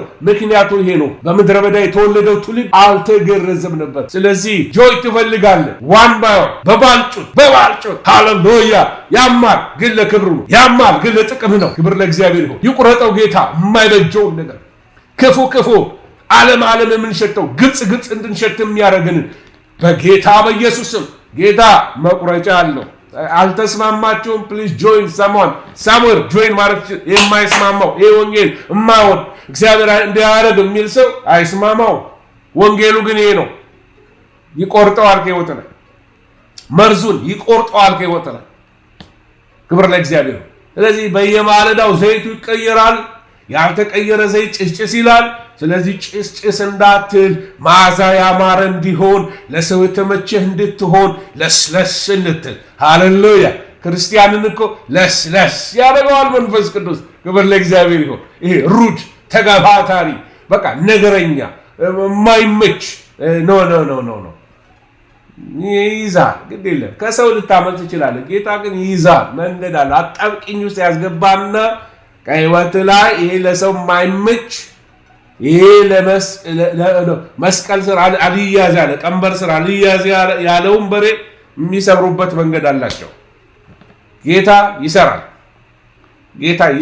መርዝ ይነቅላል። ምክንያቱስ ሊባርክ ይፈልጋል፣ ሊጠቀምብህ ይፈልጋል። ባህሪንም ይሰራዋል። አሜን አሜን። ጌታ ይመስገን። ሃሌሉያ።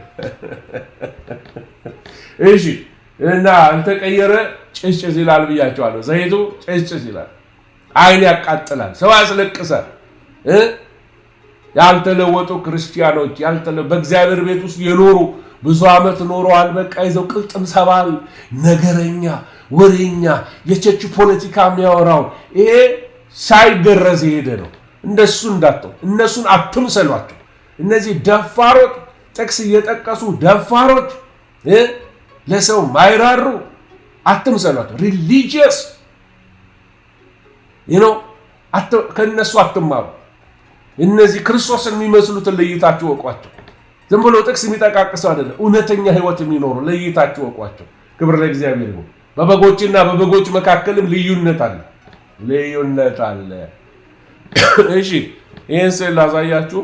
ምናልባት እኔ ሊቀ ካህኑ አለባበሱ ይህንን ይመስላል፣ ሜኖራው ያንን ይመስላል። ወይንም ሜኖራ በአማርኛ መቅረዝ ነው። እየቀጠልን ስንሄድ ደግሞ ዮሐንስ ምን ይላል? አየው ይላል። አየው። ምንድን ያየው? ኢየሱስን አየሁት። ይሄን ጌታ አየሁት። ምንድን ያየው? ራሱ እና ፀጉሩ እንደ ነጭ በግ ነጭ በግ አይቶ ልክ እሱን ይመስላል። ፀጉሩ ነጭ እንደ ጥጥ እኛ ብንሆን ያው ልክ ትክክለኛ አባባል ነው ለኛ ለካናዳ ላለ ነው። በተለይ እንደ በረዶ የነጣት ጥግ በበረዶ ነው የሚመስል። ፀጉሩ እንደ በረዶ ነጭ ነው። ምን እያለ ነው? ዳንኤል 7 ላይ እንደተጻፈ በዘመናት የሸመገለው ዊዝደሙን፣ ኢተርኒቲውን፣ ዘላለማዊነቱን በዘመናት መካከል በውስጡ የነበረው ቅድስና፣ በውስጡ ያለው ጥበብ ዊዝደም፣ ከእድሜ ጋር የሚመጣ ሽማግሌ ሰው ጥበብ አለው እንደሚባል እሱን ለምሳሌ ሊነግረን እንጂ ጌታ አርጅቶ አይደለም ሽበታም የሆነው ነው። ሽበትም አይደለም፣ እንደ በረዶ ነጭ ነው። ቅድስናው፣ ጥበቡ፣ በዘመናት መካከል ያለው ዊዝደም የሞላበት መሆኑን ሊያሳይ ወገኖች፣ የሚቀጥለው ሰሌዳ ላይ ላሳያቸው። ሃሌሉያ ሃሌሉያ። አየው ይላል። ምን አየው ነው የሚለው? አይኖቹን አየው። አይኖቹ እንደ እሳት ነበልባል ነበሩ።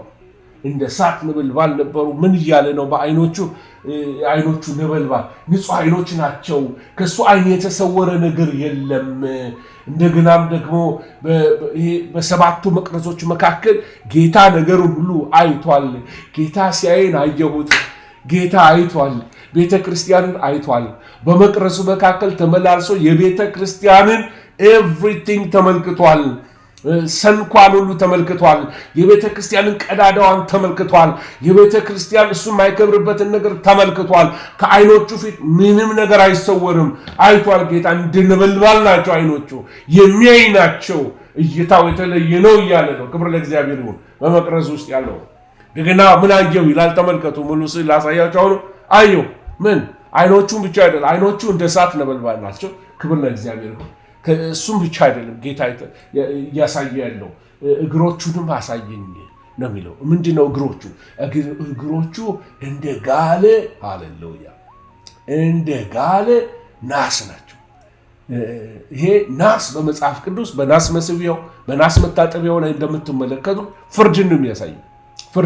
ጀጅመንትን ነው የሚያሳየው እና ጠላትን የሚረግጥበት እግሮቹ እነዚህ እግሮቹ ናቸው። በደብረ ዘይት እግሮቹ ተራራ ላይ ይቆማሉ። ደብረ ዘይት ተራራ ይሰነጠቃል እያልኩኝ ደጋግሜ ማስተምራችሁ ዘካርያስ 14 ቁጥር 4 ላይ ያለላችሁ፣ መዝሙረ ዳዊት 110 ቁጥር 1 ላይ ያለላችሁ እና እግሮቹ እንደ ናስ እንደሆኑ ይህንን ይመለከታል።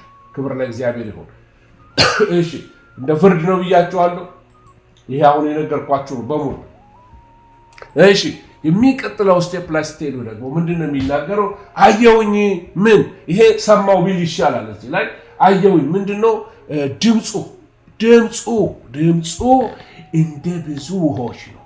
ብዙዎቻችሁ ጢስ አባይ አገር ቤት ያላችሁ ጢስ አባይ ሰምታችኋል። ፏፏቴ ሲጮህ ካናዳና አሜሪካ ያላችሁ ባፋሎ አካባቢና ወደ ምንድነው ዊንዝር አካባቢ ይመስለኛል ባልሳሳት ናያግራ ፎልስ ቆየሁኝ ከኦንታሪዮ ከወጣው ናያግራ ፎልስ ሲጮህ ሰምታችሁ ታስታውሳላችሁ። የፏፏቴ ድምፅ እንደ ብዙ ውሆች ነበረ ድምፁ። ሃሌሉያ! የድምፁ ግሎሪ የሚተመም ፏፏቴ ድምፁ ምኑን ይዟል ማለት ነው? ክብሩን። ሁሉም ሰው ድምፅ አለው። ጌታ ሲናገር ግን ክብር አለው። ድምፁና ክብሩ አብሮ ይሄዳሉ። በድምፅ ውስጥ ክብሩ ያልፋል እና እንደ ብዙ ውሃዎች የሚያስተጋባ ድምፅ። ሃሌሉያ! ጌታ ድምፁን ያሰማል። ክብር ለእግዚአብሔር። ስለዚህ የሚተምም ድምፅ ነበረው ማለት ነው። ምናልባት በትልቁ ላድርግላችሁ። የሚተምም ብዙ ውሃዎች እንደ ትልቅ ፏፏቴ ድምፅ ነበረ። ድምፁን ጌታን አየሁት። ይሄ ጌታ ያየሁት ደግሞ እጁን አየሁት። እጁ ላይ ደግሞ በቀኝ እጁ የያዛቸው 7 ከዋክብቶች አሉ። ክብር ለእግዚአብሔር ይሁን። ሃሌሉያ! 7 ከዋክብቶች አሉ። እነዚህ 7 ከዋክብቶች እነሱ ምን እንደሆኑ በኋላ ላይ ይናገራል።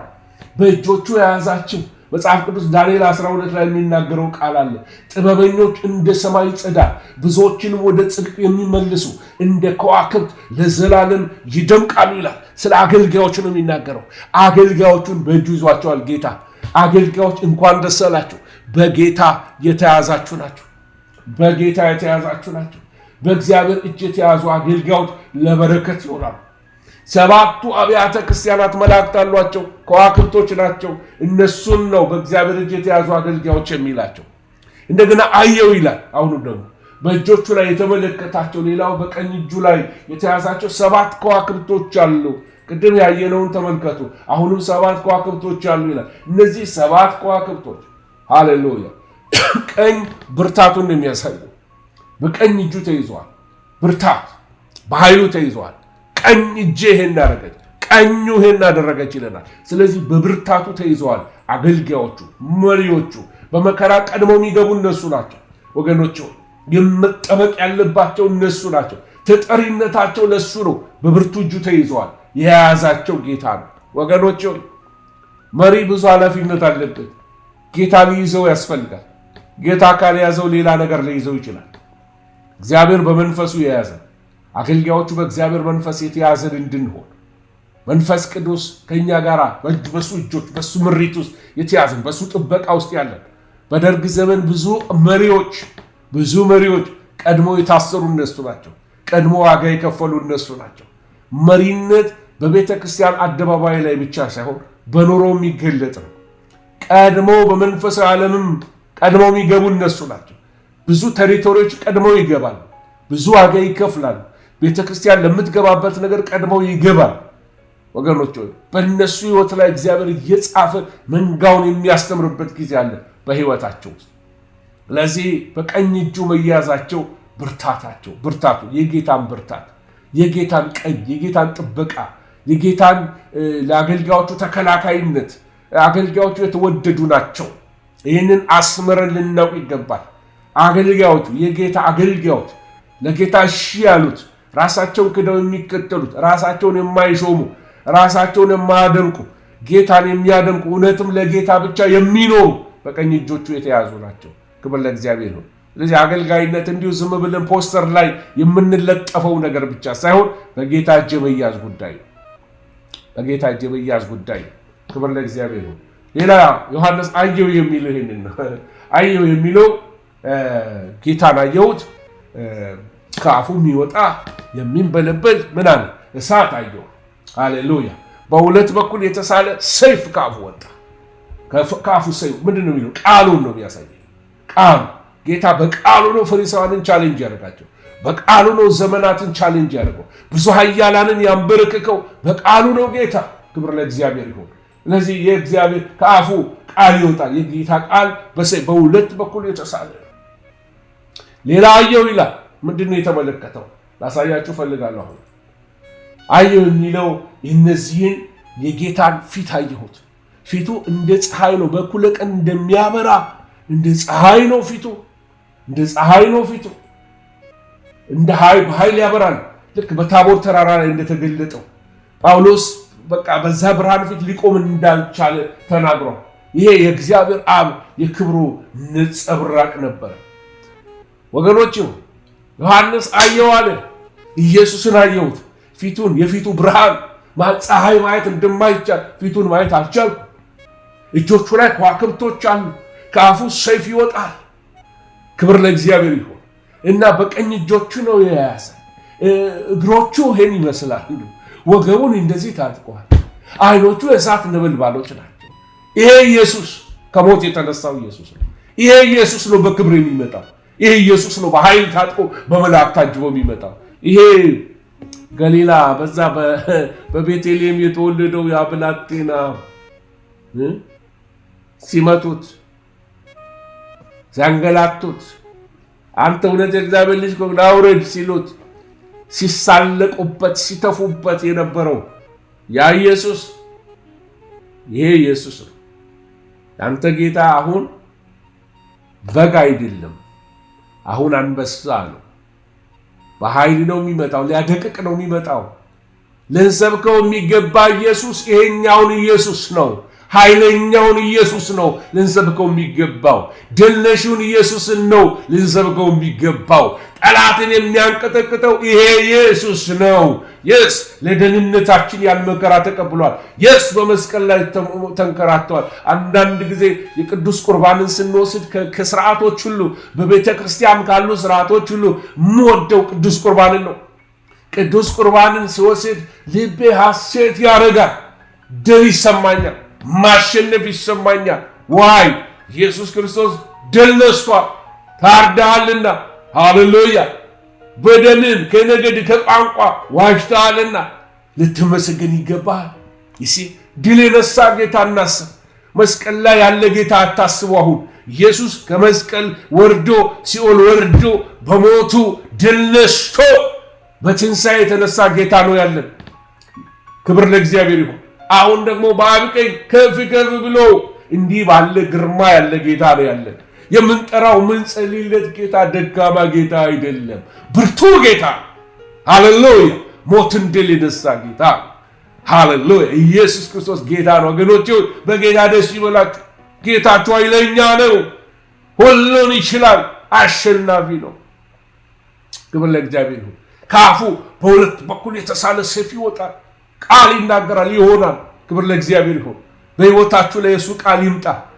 ጠላታችሁን ይውጋላችሁ፣ ጨለማን ይውጋላችሁ፣ ተግዳሮታችሁን ይውጋላችሁ። ድል የነሳ ጌታ ነው ያለን።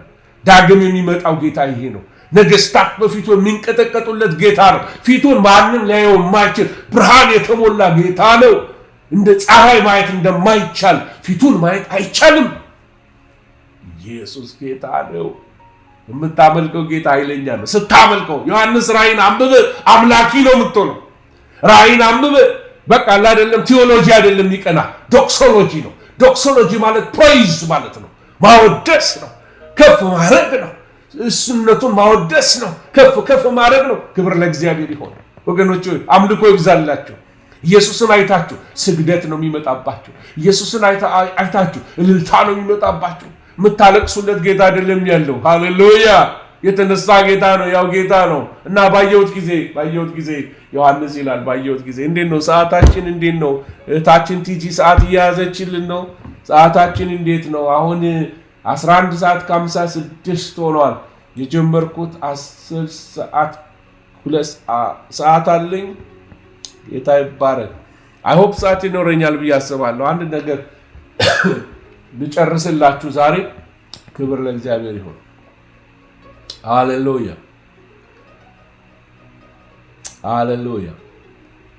አይ ሆፕ ሰዓት አለኝ። ብዙ ሰዓት ወስጃለሁ ሳታውቅ። ኢትስ ኦቨር።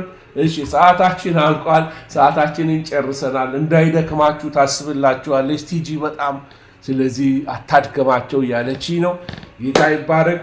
አሁን ነገ ከ17 በኋላ ያለው ኢየሱስን ካየ በኋላ የሆነውን ነገር እንመለከታለን። ኢየሱስ ክርስቶስ ጌታ፣ የአንተ ጌታ ሕያው ጌታ፣ የአንቺ ጌታ ሕያው ጌታ። ሃሌሉያ። እሱ ሕያው ነው፣ ሕያው ነው፣ ሕያው ነው። አይኖቻችንን ይክፈትልን። የኢየሱስን መገለጥ ይስጠን። ይህን ኢየሱስን መቼ ሰብከን ጨረስን? ይህን ኢየሱስን መቼ አደመቅነው? መቼ ተናገርነው? ይህን ኢየሱስ መቼ ሰበክነው? መቼ ገለጥነው? ብርቱ ነው ኢየሱስ። ይሄ ኢየሱስ በክብር ይመጣል። ይሄ የምትወደው ጌታ ሕያው ነው፣ ዳግመኛ ይመጣል። ክብር ለእግዚአብሔር ይሁን። በነገር ላይ ሕያው አድርገው፣ በጥያቄ ላይ ሕያው አድርገው። ክብር ለእግዚአብሔር ይሁን። በቻሌንጆች ላይ ጥራው። ፊቱ ሚቆም ማንም የለም። ክብር ለእግዚአብሔር ይሁን። እግዚአብሔርን እናመሰግናለን፣ ጌታን እንባርካለን። አሁንም ጸልይና ጨርሳለሁ። ከዛ በኋላ ነገ ኦንታይም እንጀምራለን። ነገ የምናደርገው እንግዲህ በጊዜ ከመጣችሁ ዝማሬ ከፍትላችኋለሁ። ግን ምን ጀምረው 10 ጉዳይ ላይ እንጀምራለን። ሁል ጊዜ የኛ መግቢያ 10 ጉዳይ ነው። ግን ቀደም ብዬ መጥቼ መዝሙር ከፍትላችኋለሁ። ስለ መጽሐፉ ከቲጂና ከሌሎች አድሚኖች ጋር ተወያዩ። እግረ መንገድ ምናልባት ሌሎችም የምትፈልጓቸው ነገሮች ካሉ አልጠፋ ያለ እሳት ዶክተር አሰፋ አለሙ ማይ ሜንተር አለ። የእሱ መጽሐፎች እሱም 10 የምትሆን ያለችው 5 እንደዚህ ከፈለጋችሁ መውሰድ ትችላላችሁ። አምኖት ኢን ዳት ቢዝነስ ሁሉም የቤተ ክርስቲያን ነው። ወደ እነሱ ይሄን ነው። እግዚአብሔር ይባርካችሁ፣ እግዚአብሔር ይጠብቃችሁ። መልካምነቱ በእናንተ ላይ ይሁን። አይ ላቭ ዩ አይ ዊል ሲ ዩ ቱሞሮ። እጸልይላችሁ በጌታ በኢየሱስ ስም። ጸጋው በእናንተ ላይ ይሁን። ኢየሱስ ውበት ይብራላችሁ። የትንሣኤው ጌታ ይገለጥላችሁ። ልባችሁ በትንሣኤው ጌታ ይሙላ፣ በሱ መንፈስ ይሙላ። እግዚአብሔር ከፊታችሁ ውጣ፣ መከናወን ይስጣችሁ። ዘመናችሁን ያለምልምላችሁ። ተባረኩ፣ ለበረከቱ ነው። በአብ በወልድ በመንፈስ ቅዱስ ስም አንድ አምላክ አሜን። ሃሌሉያ። ኢየሱስ ጌታ ነው። ኢየሱስ ተመልሶ ይመጣል። አሜን አሜን። ብለስ ዩ